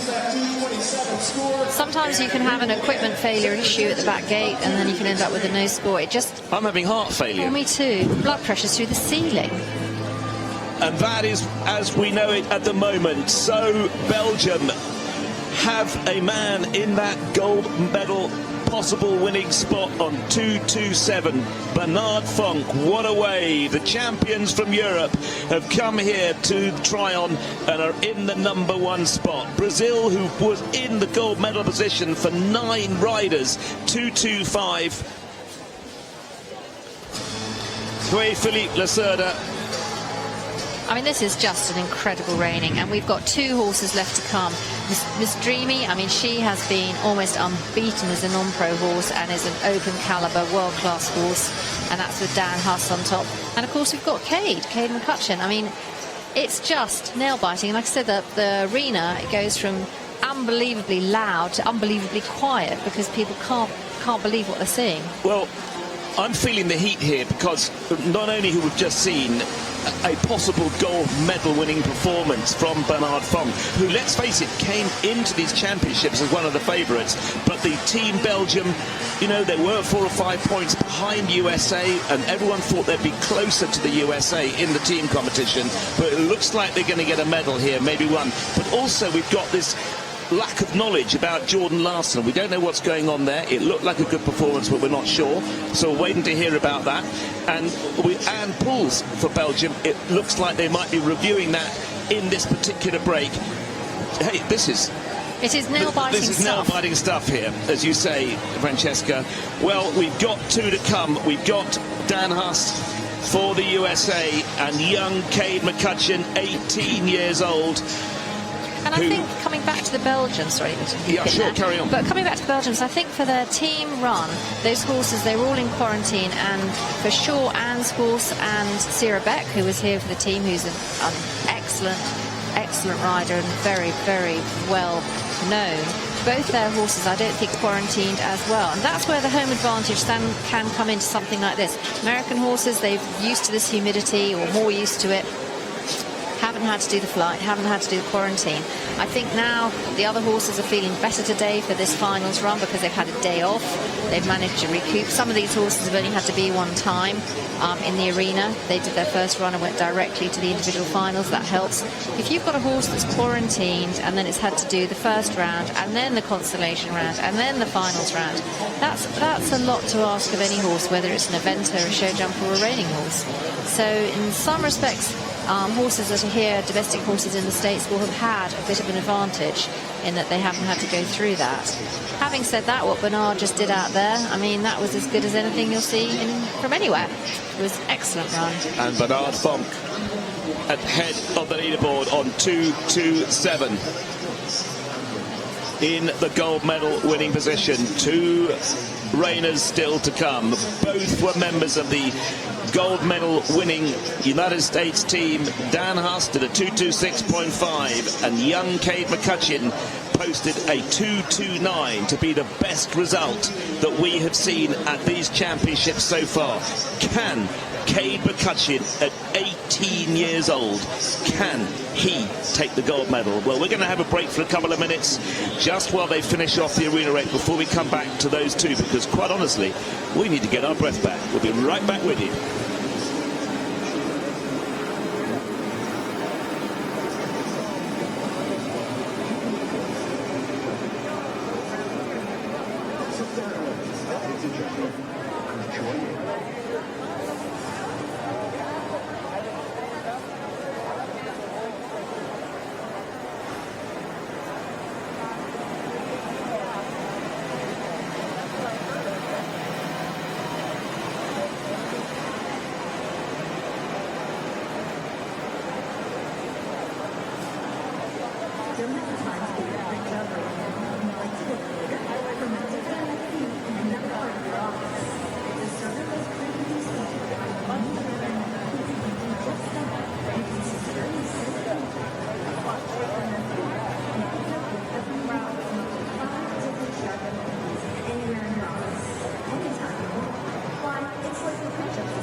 FEI Reining and Vaulting Arena here at the 2018 FEI World Equestrian Games, and the tension in this arena is building.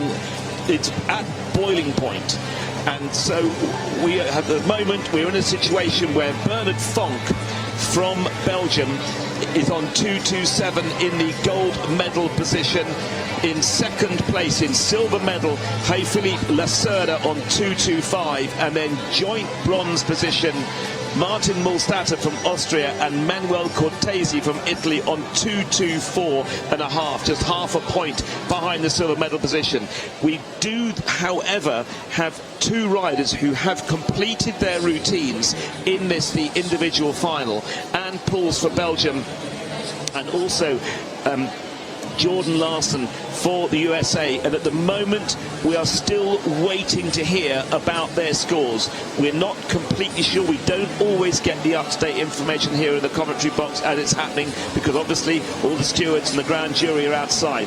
So maybe there's been some reviews. We're not sure. We're running with the information that we have at the moment. Bernard Fonk for Belgium in the gold medal position at the moment on 227. Francesca, we're seeing some big scores. We've had a bigger score from the last man in the first. That's going to be Cade McCutcheon, 229 on the first day. But is this how you expected this competition to unfold, these big scores like this? It's been interesting because there have been some, very, very good riders who have not perhaps achieved what their personal best is today. But that's, of course, horses and horse shows. But we have got two really good horses coming up now. I mean, this mare that's about to come in, she is mega. And she's been a good horse for a long time. And Dan Huss is a very good rider and a professional trainer here in the States. I mean, it can go any way now. Bernard has set the bar. I mean, that is a heck of a score to beat. 227. They're going to have to credit almost every manoeuvre they do. Well, they are going to have to credit every manoeuvre they do and more. So we're looking for now two runs that they are going to have to plus half or plus one everything they do. I got one confirmation that just come through. Anne pulls for Belgium into 11th place on 220.5. Anne pulls for Belgium 220.5 in 11th place. That will have been the break of gate review, which is a 2-point penalty. And I thought when I saw her, she did that. Sorry, Francesca. Jordan Larson, he's come in 2:15, so we're clear. We now know what we're working with. Jordan Larson in 18th place on 2:15. So at the head of the leaderboard, let's now bring you the factual results. Bernard Fonk, 227, gold medal position in silver for Brazil. Felipe Lacerda, 225. Joint bronze position, Martin Mulstatter and Manuel Cortese, Austria and Italy, 0.5 behind the Brazilian on 224.5. Two competitors left to come, and interestingly, and I rather like this, they're both having their first ever FEI World Equestrian Games, and there's 40 years between their ages. I think that's a lovely stat. So, as long as there's not 40 points between their scores, we'll be in good shape. So the first to come in will be Dan Huss, who won a team gold here on the team competition a couple of days ago. It's all getting very hectic here. It's so exciting. He won a team gold. He posted a 226.5 on MS Dreaming. We'll be seeing him any minute. And then the last man in also won a team gold, and that's the 18-year-old Cade McCutcheon on custom-made gun. And of course, he would have been riding with his father, Tom McCutcheon, who unfortunately his horse went wrong, only very, very minor, but it's all about horse welfare. His horse went wrong after they got here to Tryon, so he wasn't able to be in the team with his son, Tom McCutcheon. Of course, Tom McCutcheon himself a multi-medal winner at FEI World Equestrian Games. So it's down to his 18-year-old offspring and Dan Huss. Those two still to come here, and the question is, can they get on that podium? We know they can. The question is, will it work out for them today? Bernard Fonk for Belgium, 227 in the gold medal position at the moment. Just think, they can't have one mistake, not one. This has to be foot perfect, no mistakes, and credit earning every single manoeuvre. That's a tough order. And that's because we're here at the individual medals of the FEI World Equestrian Games. It's only every 4 years. And they don't hand them out like confetti or like sweets. Sadly not. No, because I wouldn't mind a couple.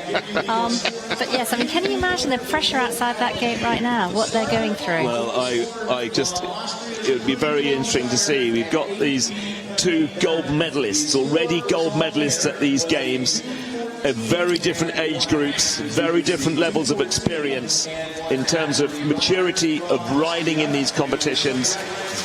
And there's no I in team. They've done the team, they've got the team medal, now it's down to what they want for themselves. And I know they're from the same country, but I mean, I might be out helping somebody saddle their horse at this point, loosening the girth. Just saying. They're just confirming over the loudspeakers before they let the horses come in. Van Couls's score of 220.5, but we've done that. So Dan Huss, MS Dreamy, you'll be...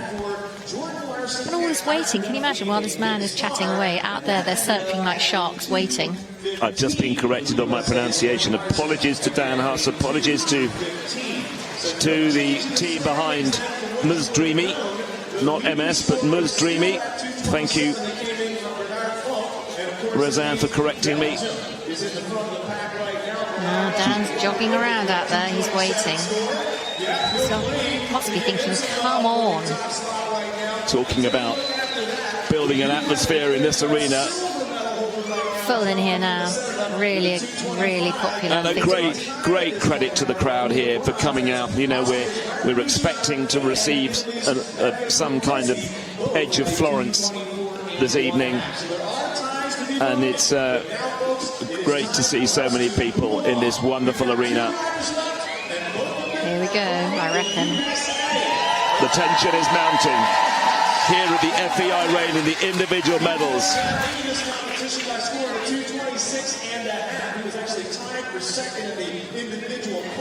Bernard Fonk flying the flag for Belgium. Here we go. Dan Huss for the United States with the 8-year-old Ms. Dreamy, a mare by Magnum Chick Dream. He's got to beat 227. Long way down the arena to his first stop, held the ground. Long way to back up, but doing it nicely.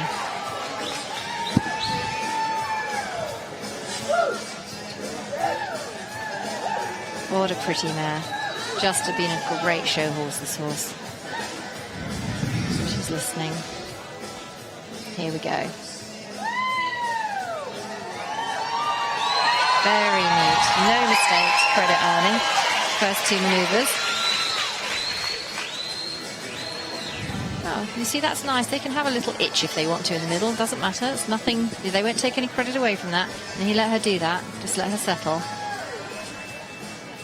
I think that rather shows how relaxed the horse is, actually. Yes. And the rider, that, you know, he didn't tense up and think, can't let her do that. Nice.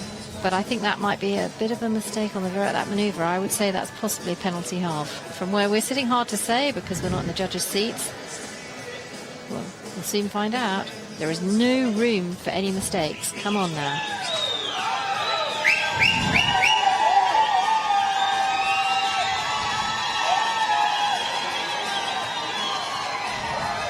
And she's going. She's not going wrong. No, she's gaining speed all the time. Yeah, back over her tracks.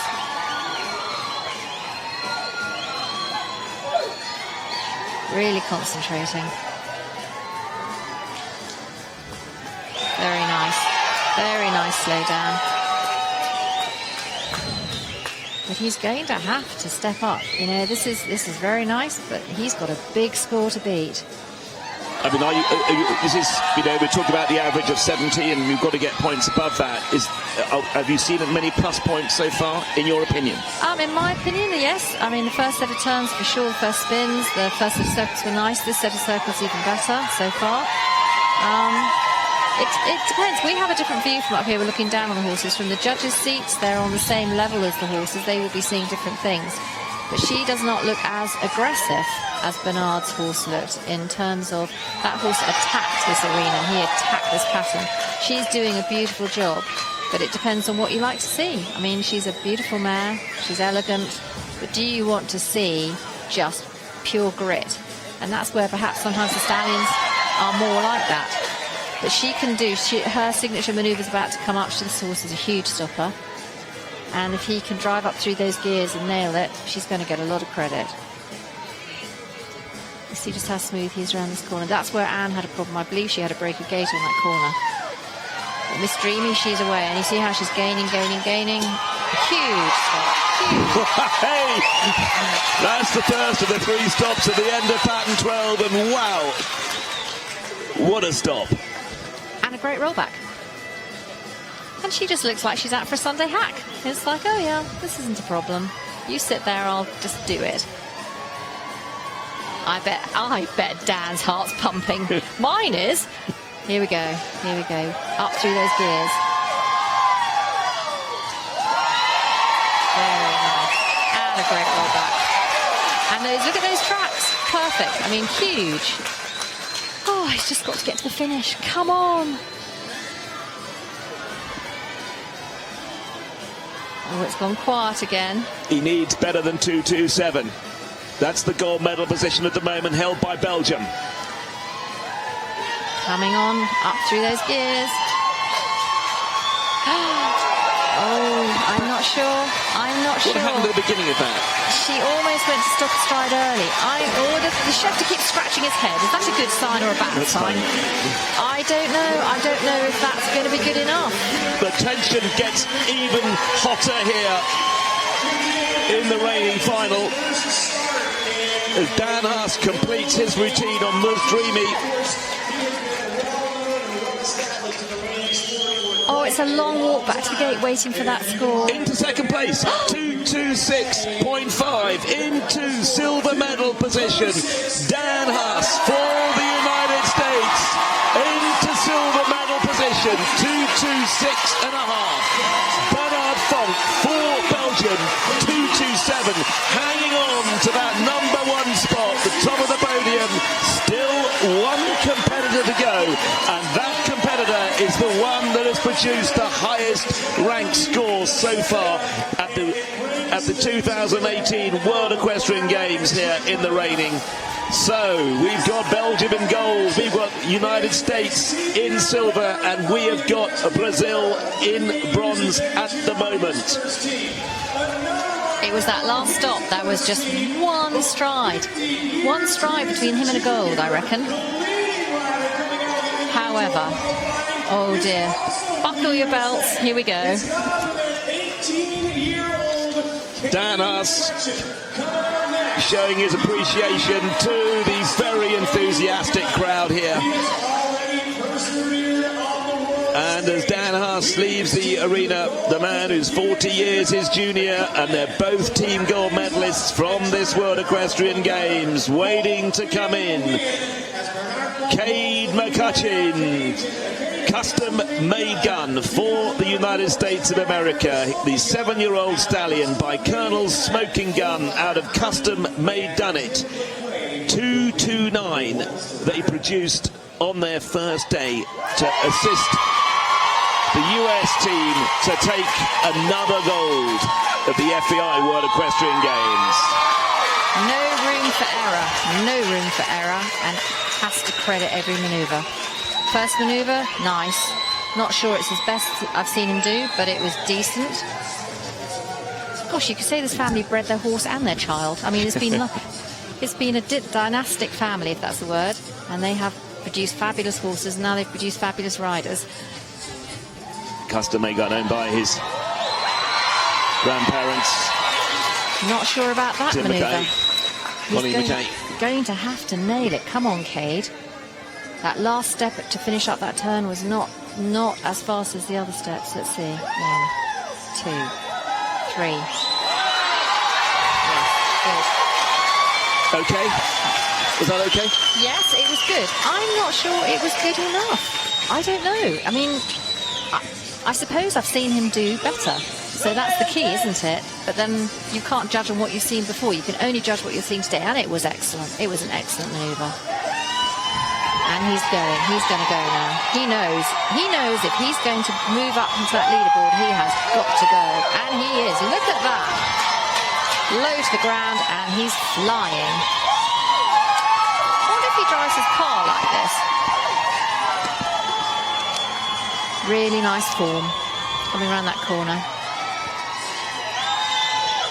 This is going to be credit earning if he does this. No! Oh dear, I think it may be over. Out of lead behind. That's a 1-point penalty. As he came to slow down, that horse switched behind. What we'd call in English riding disunited. Yeah. He was disunited behind a stride. Now, unless I don't know what he would have to do to make that up. I mean, it's going to have to be. Well, I just don't know if you can.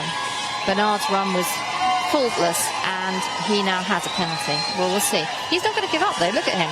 He's going to crack right on. Because there are a lot of other places he can step into if he doesn't win the goal today. But at this level, you cannot have a mistake. Like in show jumping, you cannot have a fence down. There is no room for error. But putting down a lovely pattern, very nice pattern placement, coming through the middle beautifully. I wonder what's going on in his mind right now. Unprintable, maybe. Yes, possibly so. But of course, our children never swear or do anything naughty, so I'm sure he's just thinking, oh dear, that was a bit of a shame. But he won't give up. He's going to come down here and nail these stops, I bet. He's got to get to that 227 if he wants to be in the medal position above 225. 225 is the bronze at the moment. Come on now. He got a 229 on day one, and that's a big stop. That could be a +1, and that would get his penalty back. He can +1 all 3 stops.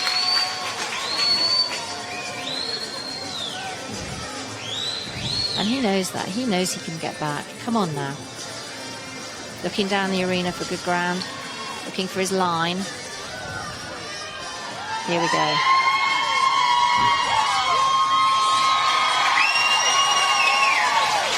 Again, nice. Not sure it'll be enough. Left leg slightly out. But I bet he nails this last one. He'll be on a mission to this last stop now. You're watching the last competitor of the 2018 FEI Reining World Equestrian Games. Cade McCutcheon down for his final slide. Excellent. Really nice. And listen to that crowd. That boy's got a big career ahead of him. Oh my word, at 18 years old. How about that? Well, what a way to finish this tremendous 3 days of competition here in Tryon. Father Tom just leaning on the gate there. Multi-medal winner himself, watching proudly his 18-year-old son, and now into 3rd equal place. Wow. Cade McCutcheon goes 2-2-5 into equal bronze medal place. And that's with a 1-point penalty. How about that? Well, it may have been a tall order for the man that helped his country get team gold a couple of days ago on that brilliant 229. But what an incredible performance from a man with a young body, but a very, very old brain. Into bronze medal position, equal with Felipe Lacerda. They share bronze on 225. Dan Huss for the United States, he picked up a gold for the team, and he's picked up the silver here in the individual.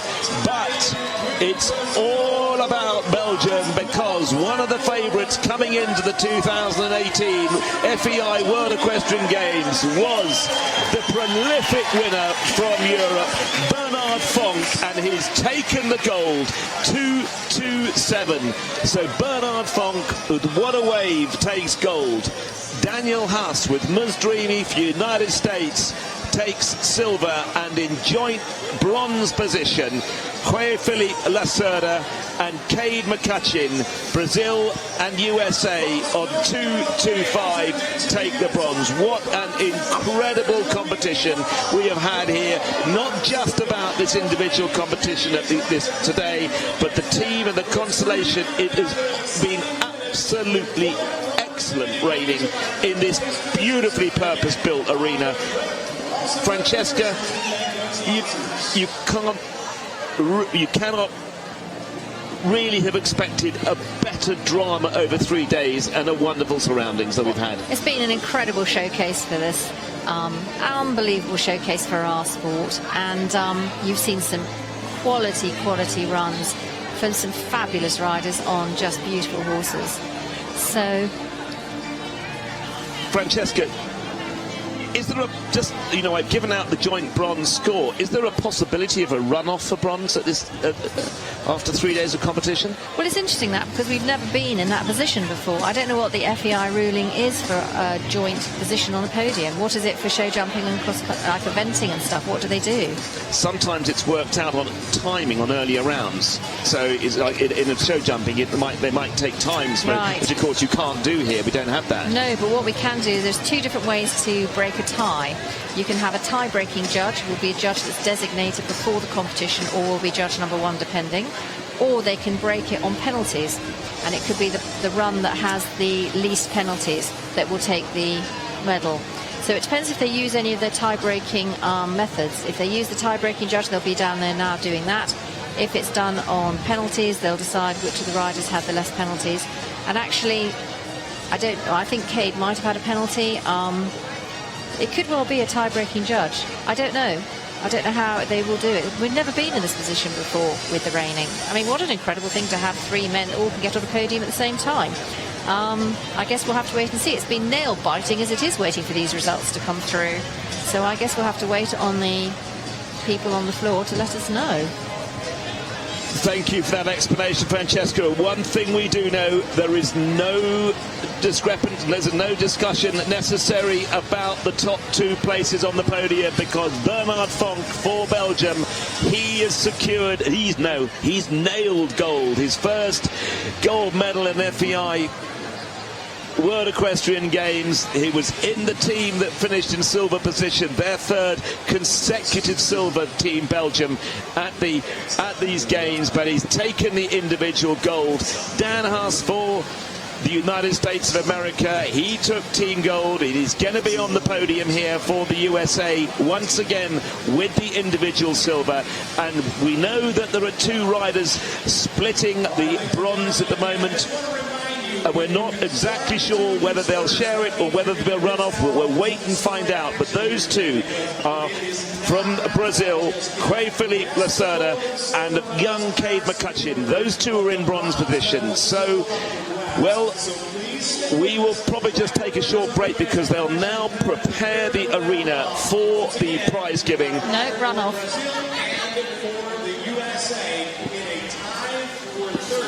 I've just gone quiet because we're now I think listening. We're having a runoff. They are this raking. is Here we go getting again. Incredible. I'm going to have this Valium. is not over. We have got a runoff. We have heard that Cade McCutcheon and the Felipe Lacerda are going to have a runoff for bronze.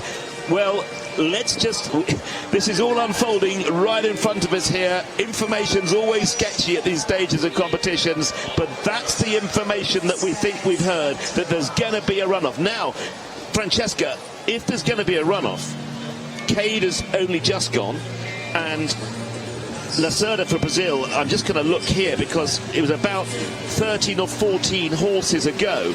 Which, so, I mean, is definitely an advantage in that respect. I mean, his horse, well, it can be either way. Okay, so his horse, he's done his run. He's going to take him back out. They're going to cool him down. They've got some great cooling fans out there. Horse will have think he's finished. They'll have loosened his girth. They may have even unsaddled that horse and washed him off. And so that horse may even be back in its stable by now. So now a horse has got to come back out again, warm back up again, get back in the groove, do another run. So you could say either way, it's not ideal. Cade's horse, he's just finished. He's gone back out there. Horse is going to think he's finished. They'd have loosened his girth, give him a big pat, and put him in front of a fan. And now they're going to tighten the girth back up, and Cade's going to have to go again. So both have a disadvantage. It depends on which way you cut it, doesn't it? And a runoff? Is there a set pattern for a runoff? What happens about that?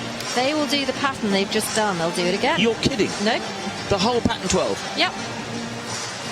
Wow. I know. So I mean, now is their chance in Cade's position. It's his chance to get that pattern done penalty free, and he is going to want to do that. He's going to want to put right what went wrong, and show everybody that he could have been in that goal position.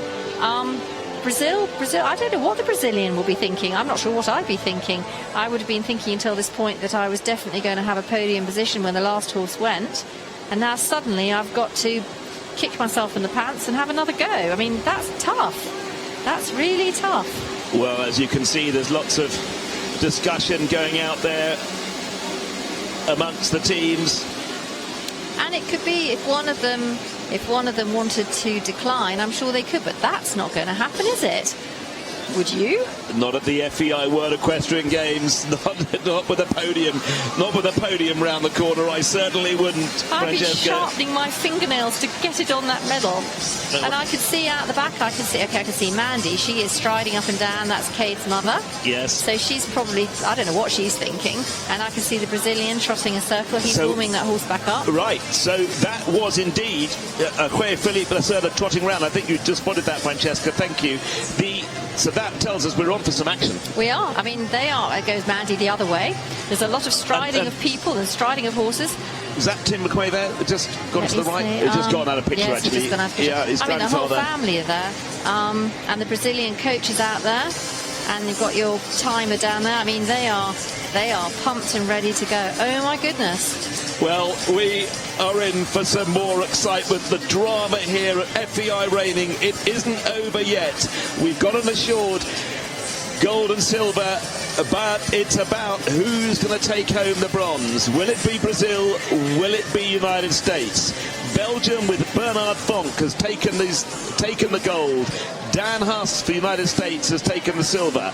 But now we've got a battle for bronze. This is very exciting indeed. And honestly, if I was a gambling man, which I am, I wouldn't know actually which one to have money on. I might go for the slight.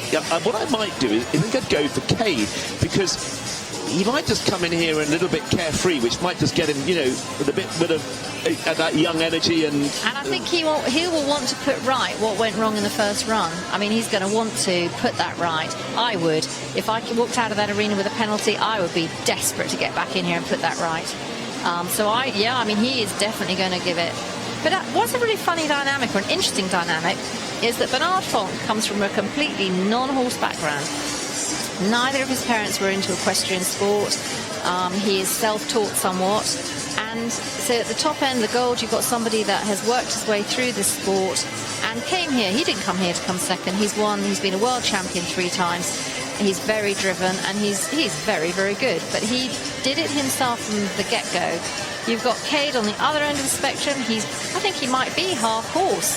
I mean, he's grown up in a family that are 3 generations of reiners and hunter jumpers. He has had an enormously big depth of background from the day he was hatched. He's been in the horse business. And so how fantastic to come to the World Games and see 2 ends of that spectrum. In tremendous. We've got one 18-year-old, one 45-year-old. Now, it's... And that's the other thing about all equestrian sports. What I love about it is the age. You can still be doing this sport mid-50s, maybe longer, and these young teenagers. Here we go. That's just on the board there. It's the start off of the runoff. So we've got Brazil against United States for a bronze medal here in the FEI Reining. Yeah, just going back to that, Francesca, the great thing about horses is that you can keep going, and as you've said about Bernard Fonk, and it's not the only sport this has happened. A man who came to horses later, quite often, when we talk to some of the top show jumpers and dressage riders in the world, you'll find out that they never actually sat on a horse until they were 14. Yeah. And Kay's very much like Michael Whitaker is in our show jumping. He's come from a family that, now they're almost handing the reins to him. They want him to go on and be the next generation. Bernard is the starting generation. I mean, he's got 2 children. I wonder how they'll end up. It's a very, I love riding. I love anything to do with equestrian. It's inclusive. We can all do it. Depends what level we want to do it at. And we can do it, like I said, thank goodness we don't have to be 12 and wearing lycra. We can ride horses into our 70s if we want to. And Reining's very inclusive. It's a great sport for everybody. Apart from the fact it's put my blood pressure through the roof watching this. Now whilst we've got a few moments, we've got both these horses are 7-year-olds, both by Gunner, Colonel Smoking Gun. Obviously a prolific stallion. You know, and we've seen an awful lot of Gunners and Smart Spooks in here and one or two others. You know, the breeding of these horses. We talked about it being in the breeding in the adults, but you know, the breeding comes through a lot of the time with these championship horses. Very much so. I mean, these horses are bred to do this job. It's a very specific breeding program, and it's something that's been developed over a good length of time. I mean, going back to settlers' times when they had quarter horses, you know, if the horse wasn't really, really good mentally and physically excellent, they just got rid of it, because the early settlers could only have one horse. They couldn't have sort of Dolly the pony just because they love her and she's a bit of a good lawnmower. So these horses have come through several, 200 years of breeding program to create this physical athlete with a good mental attitude, and now they've taken it to the arena-based sport. So you're now looking at certain bloodlines that they're improving on these horses all the time, and they produce this just beautiful quality horse, but that can do these really extravagant maneuvers. And you will find several bloodlines that are very dominant. Although every futurity we have every year, we get the next generation, and the industry moves on. And the futurity is 3 years old, is that? It is, yes. Yeah. The 3-year-old horses sounds very young, but they mature very quickly. More like the racehorse industry than perhaps the dressage. But I can almost feel the tension in that warm-upper area down there. I mean, they are now just gathering themselves, and I think we're about to see the first one back. Actually, I'm just looking around the arena. We're lacking in judges at the moment. Oh, they're probably off having an oxygen thing too, if they've been hyperventilating like we have. But the arena looks magnificent. We do have vaulting taking place in here next week, but just to bring you up to date with information from the 2018 World Equestrian Games, we're watching the individual final for the individual medals for the FEI Reining. We've had the team competition a couple of days ago. The United States gold, Belgium silver, Germany bronze. The dressage, that is now completed. The dressage team event, Germany took gold, the USA took silver, and Great Britain took bronze.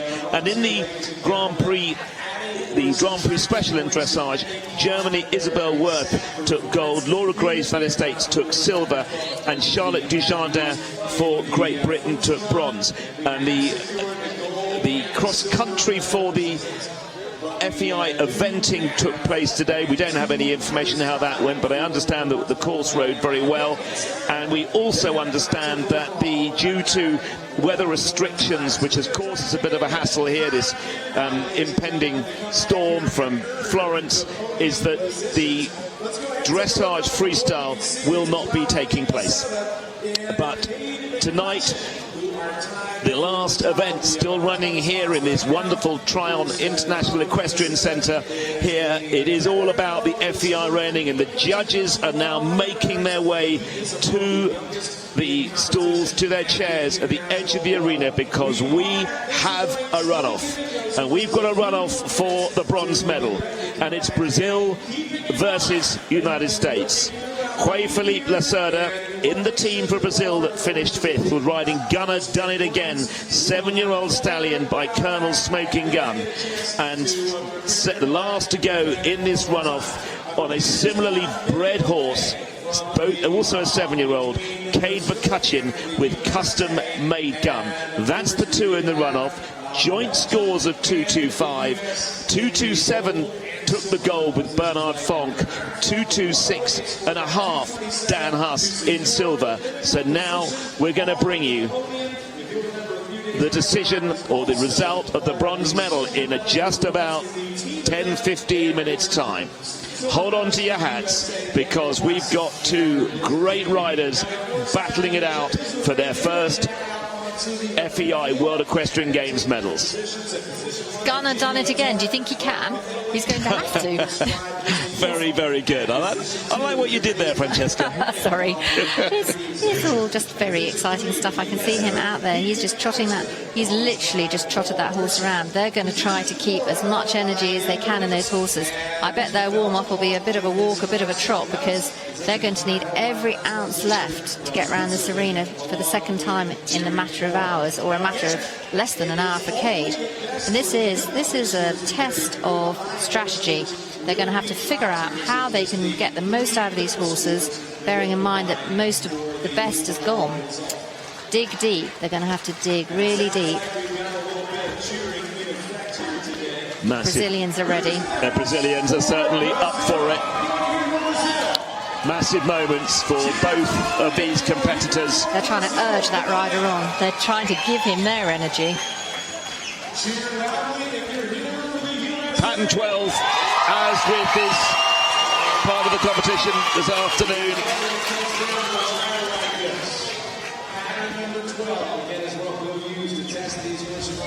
Here we go. Felipe Lacerda for Brazil. Riding Gunner, done it again. 7-year-old stallion by the great Colonel's Smoking Gun. In a runoff for a bronze medal at the 2018 World Equestrian Games. We've never seen a runoff here before. It's the first. And yeah, it's incredible. Did you see that? I can't say this man's name. How Philippe, is that right? Was giving his Philippe? I just call him Philippe. Perhaps I'll just call him Philippe, because I can say that word. Just giving his horse a big pat and just telling that horse it's okay. Just got to go. Do what you can do. These horses, they need confidence boosting just the same that we do. And a big pat, just tell them it's okay. Oh, the USA are out there watching him too. You could slice that with a cake slice, couldn't you? I was just thinking exactly the same thing, Francesca. The tension out there is huge. All right, ladies and gentlemen, here we go. It's Felipe Lacerda.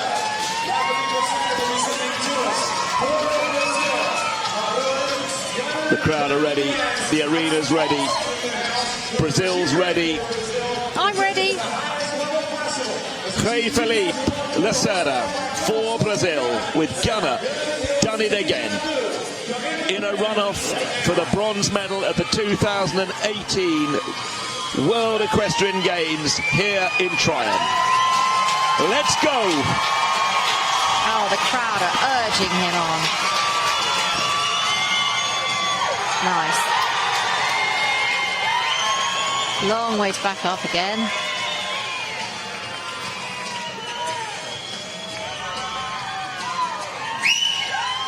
Okay, let's see what he can do. Remember, no room for error. Only credit.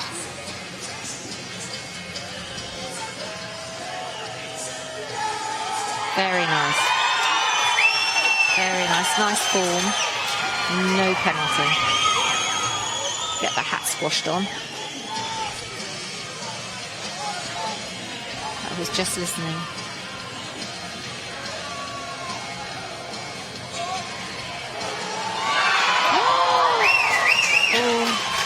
Made my heart stop.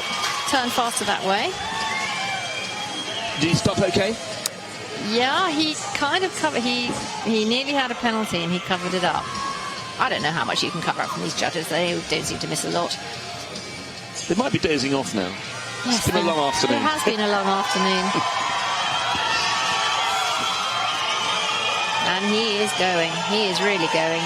You wouldn't think there'd be that much gas left, but he is motoring. Hit the middle. He might be thinking he might have got a penalty, and he is just doing everything he can.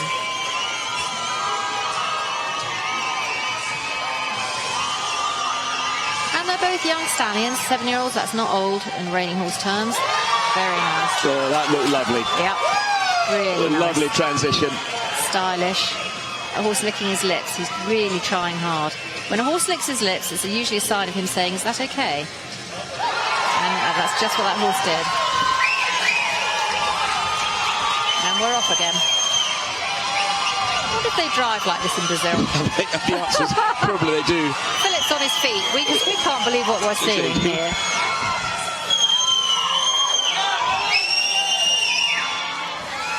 urging that horse round. Come on. Funny to have two horses running off that are half brothers. Yeah. Very nice. Very nice.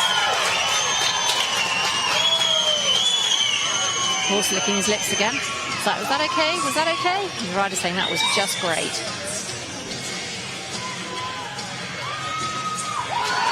Perfect. Okay, 3 manoeuvres to go.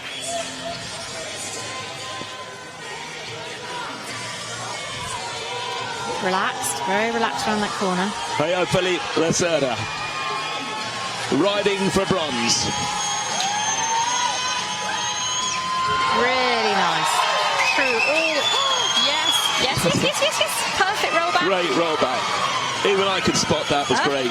Just don't quit now. Come on. Don't give up. Don't relax. Got to ride every stride all the way. You wouldn't want to go second, would you? No. Oh, I don't know what I'd want to do. Excellent. Yes. That was really good for a tired horse. Okay, Brazilians are hanging onto their hats now. I'm hanging onto the chair. One more. Come on. Get straight. Here he goes. This is it. Oh, it's brilliant. Really brilliant. Well, that looked a truly great performance. Everybody agrees. Brazil agrees. All the crowds agreed. I'm clapping. An absolutely superb performance for Felipe Lacerda with Gunnar done it again. Has he done enough? They're crying in Brazil. Has he done enough to win the bronze medal? Whatever he wins, that was a stellar performance. It's absolutely incredible. I don't know what he did, but he's 2:27 in the runoff. Oh my word, ties with a winning score. It actually ties with the gold medal score. This, of course, is not for the gold medal. This is for the bronze. But this man, if you look at his scores over the last 5 performances, he's just got better and better and better. He's ended on 2:27. Whatever happens, he can go home and say, do you know what? I did the same score as the winning man, your man Bernard Fonk from Belgium. He's battling it out. But wow, pressure on the next man in, the last man battling for the bronze. He has now got to produce, which will surely, and I don't know this for a fact, will have to be a personal best for these two. I think probably so. But to do it back to back, I mean, unbelievable. That was an unbelievable performance. I'm not sure I can cope. No, I'm having to stand up now. I can't deal with this at all. Right, come on.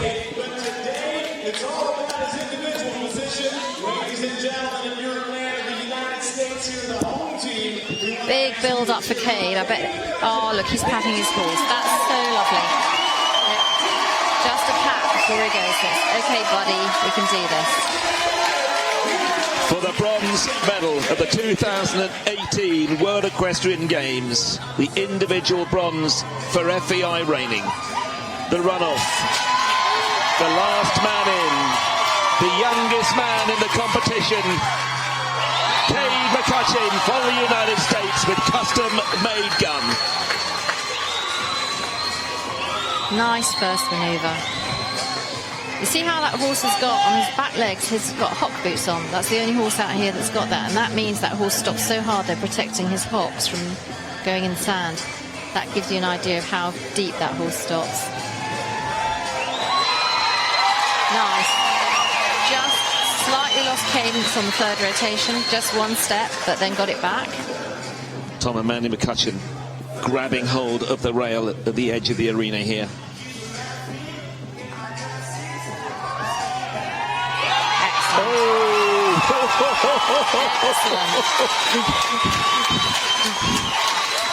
I couldn't watch this if I was his mother. I just couldn't do it. Look at the concentration on his face.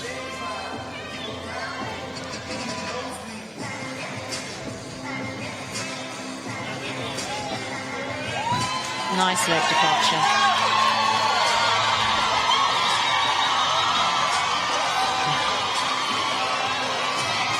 Yeah, he's setting sail.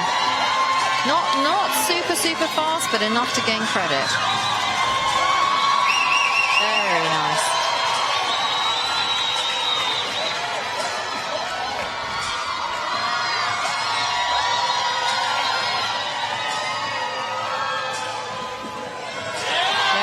Look at that. And just feeding out the reins to that horse, showing him off.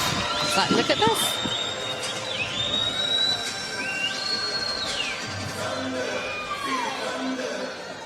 Perfect. Now, is he going to make the same mistake? This is where he had his bobble in the first go.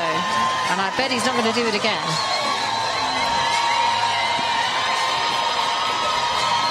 Crowd are just pushing him on. Clear through the middle.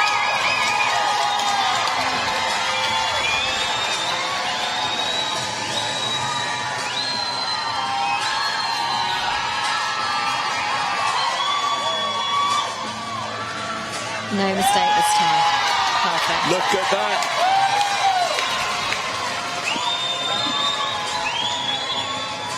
Nothing to split the Brazilian and the American at this stage. No, we are pretty much level pegging. It's all going to come down to the last three manoeuvres.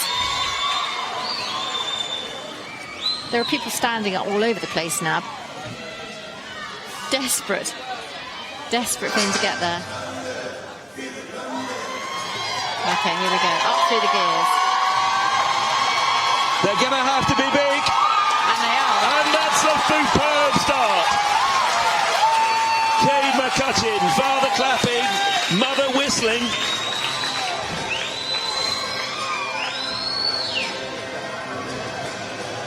Two to go, then it's all over, Kate. He's looking cool. Wow! Really nice. Come on.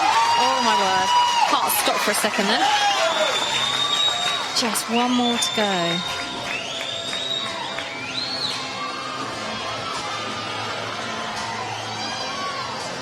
The pair of them are just two cool dudes, aren't they?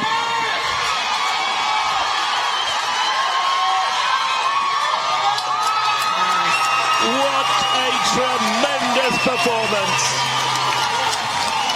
He could have done no more, he could do no more. We'll know the scores in a few moments' time for the bronze medal. Look at that young man, he looks up at the screen expectantly to see if the score is there yet. It's not quite there yet, he's waiting. It's 2:27 was what Felipe Lacerda got for the bronze.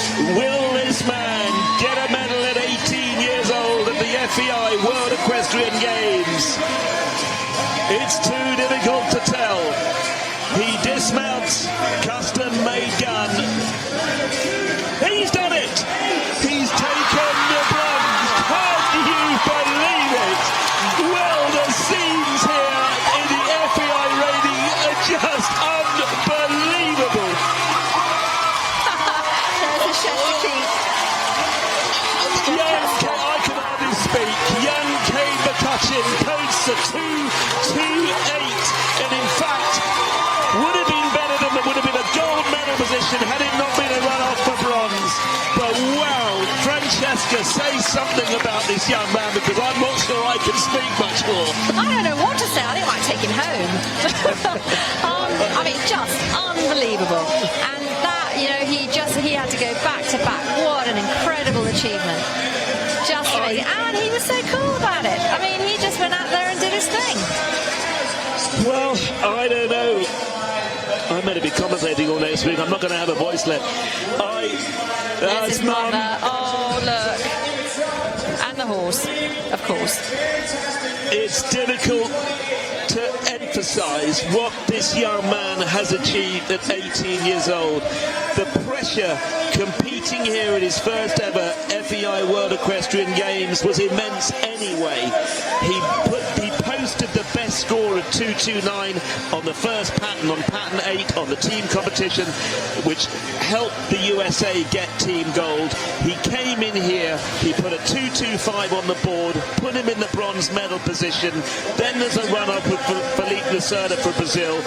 Felipe Lacerda comes in and does a 227, level with the gold medal position at the time, and this young man has come on and gone 228. Oh, it's incredible. It's just, what a story. Until recently, I haven't followed the sport of reining until my daughter took it up. But Francesca, tell me something. Has there ever been a culmination to something at this level like this for a medal? I know it's only the bronze and not the gold.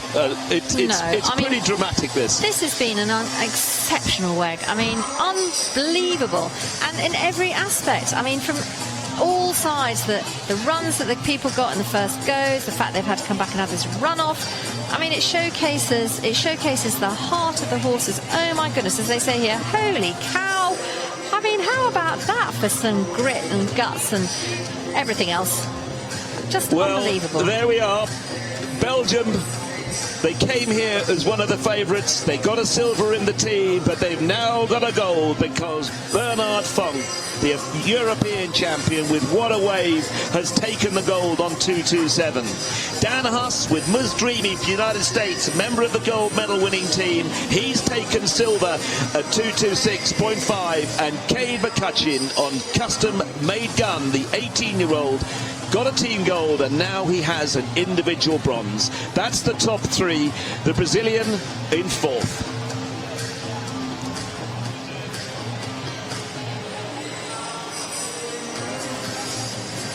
Well, we're just going to take a bit of a breather because Francesca and I need a bit of a breather. Just go and lie down in a dark room somewhere. Just whilst they set up for the prize giving. But so you must stay and watch these medals being handed out because it's been a tremendous competition. We'll be right back. Bear with us. Give us a few moments while they prepare the arena.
Ladies and gentlemen, please join us now for the Johnson Controls Reining individual medals.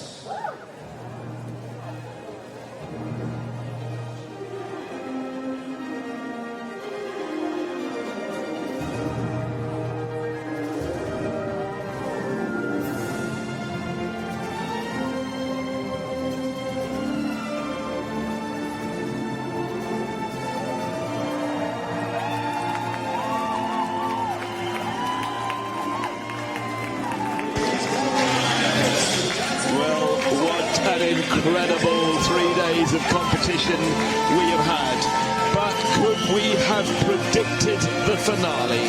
No, we couldn't have done. No. We had clear winners of the gold with Bernard Fonk for Belgium on 2:27, Dan Haas for the United States 2:26.5 in silver, and the runoff for bronze that went to Cade McCutcheon for the United States. It's been an exceptional finals for many, many reasons. I think we've seen literally the best horses in the world and the best riders perform at their best. There've been, in all of this finals, there have been so few penalties, so few mistakes. I mean, they have been spot on, unbelievable.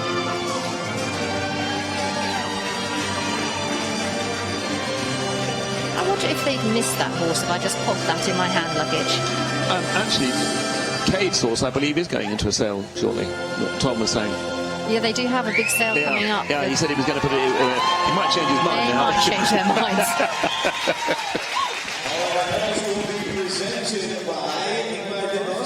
President and member of the International Olympic Committee. The flowers are presented by Richard Whaley, project manager for Johnson Controls. Also, Sharon Decker, Chief Operating Officer from our organizing committee here at Tryon International Equestrian Center. And the presentations will shortly start. This has been a long journey for Bernard, both in miles from Belgium and in life experience. From somebody that started as a rookie not very long ago. What an incredible story. They need to make a Disney film.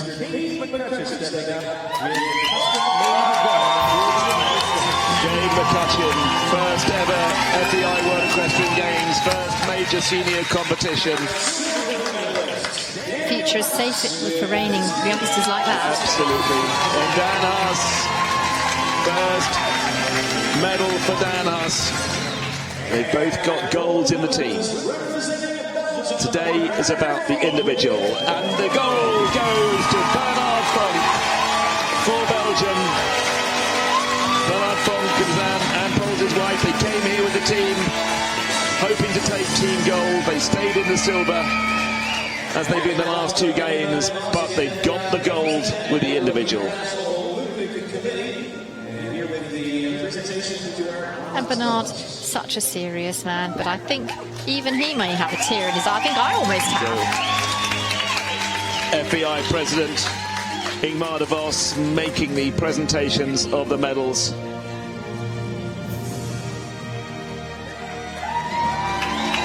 I can see Cade McCutcheon's mother Mandy just standing down below us now in front of us, filming on her tablet.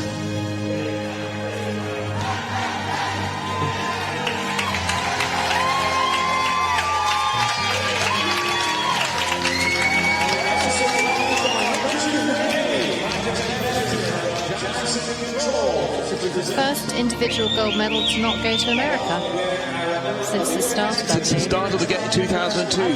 So. Yeah.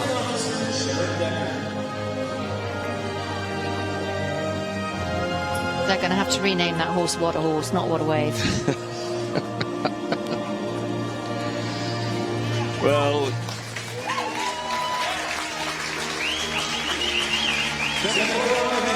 now coming forward, Gaëtan Audier, the international merchandising manager for Longines, presents Cade McCutcheon with his second Longines timepiece of these games, and the same for Dan Haas. Do we get one for commentating? And in fact, the second also, because all the teams got Longines timepieces, so each one of those men have got one for each wrist from Longines. Great prizes here, great titles, fabulous, great medals. And what a fantastic competition. And now the national anthem of Belgium.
And adjectives that we've got left, because honestly, Francesca, you yourself have competed at all the FEI World Equestrian Games that have included FEI Reining. You've also competed for years both in the States and Europe, and you must be very proud and pleased for the sport of reining, that it's growing in popularity. And we started with 21 nations here at the World Equestrian Games, and it's just fantastic how the growth of the sport, and all equestrian sports actually are growing. But then to have a culmination of the individual medals like this, I mean, I'm not sure the sport could have wished for anything more, could they? I mean, what's happening at the moment in the sport? No, I don't think so. I think if you love the horse like we do, and if you love the sport of reining like I do, the future is very, very golden. Well, whilst we just watch them get another bunch of flowers, in fact, before they get on their horse and go, I want to just make a special thank you to our co-commentators over the last couple of days, in Tom McCutcheon and Pete Kyle, and also a special thank you to Roseanne Sternberg, who's in Bodian at Sterling Quarter Horses in Kent, who's been very, very kind in providing a lot of background information. Special thank you to Roseanne, very, very generous of your time. And of course, Sister Francesca, who's also given of her time, is joining us today in the commentary box here at the side of what can only be described as the electrical arena of the Games, because we haven't seen scenes like this. This atmosphere in here has been incredible. But for the 2018 FEI World Equestrian Games, the reining is over. But what a culmination we've seen. Can I come back next time? You're more than welcome, Francesca. It's been a delight. It's been a delight, a lot of fun. But I think this man has had probably more fun than any of us. Bernard Fonk for Belgium, the gold medalist, the world champion from the 2018 World Equestrian Games, the silver medalist, reigning silver medalist Dan Huss from the United States, and young Cade McCutcheon at 18 years old takes the bronze for the United States. What a tremendous few days of sport. The world of reining, you should be proud wherever you are in the world, because wow, have you done the sport well here. It's absolutely tremendous. Well, for me, Phil Ghazala, at the end of the most enjoyable 3 days of reining, thank you for watching. We're bowing out now. We're going to get back to our hotel before Florence arrives. Francesca, thank you very much indeed for joining us. Thanks for asking me. Good night, everybody. Wherever you are, stay safe. Bye-bye.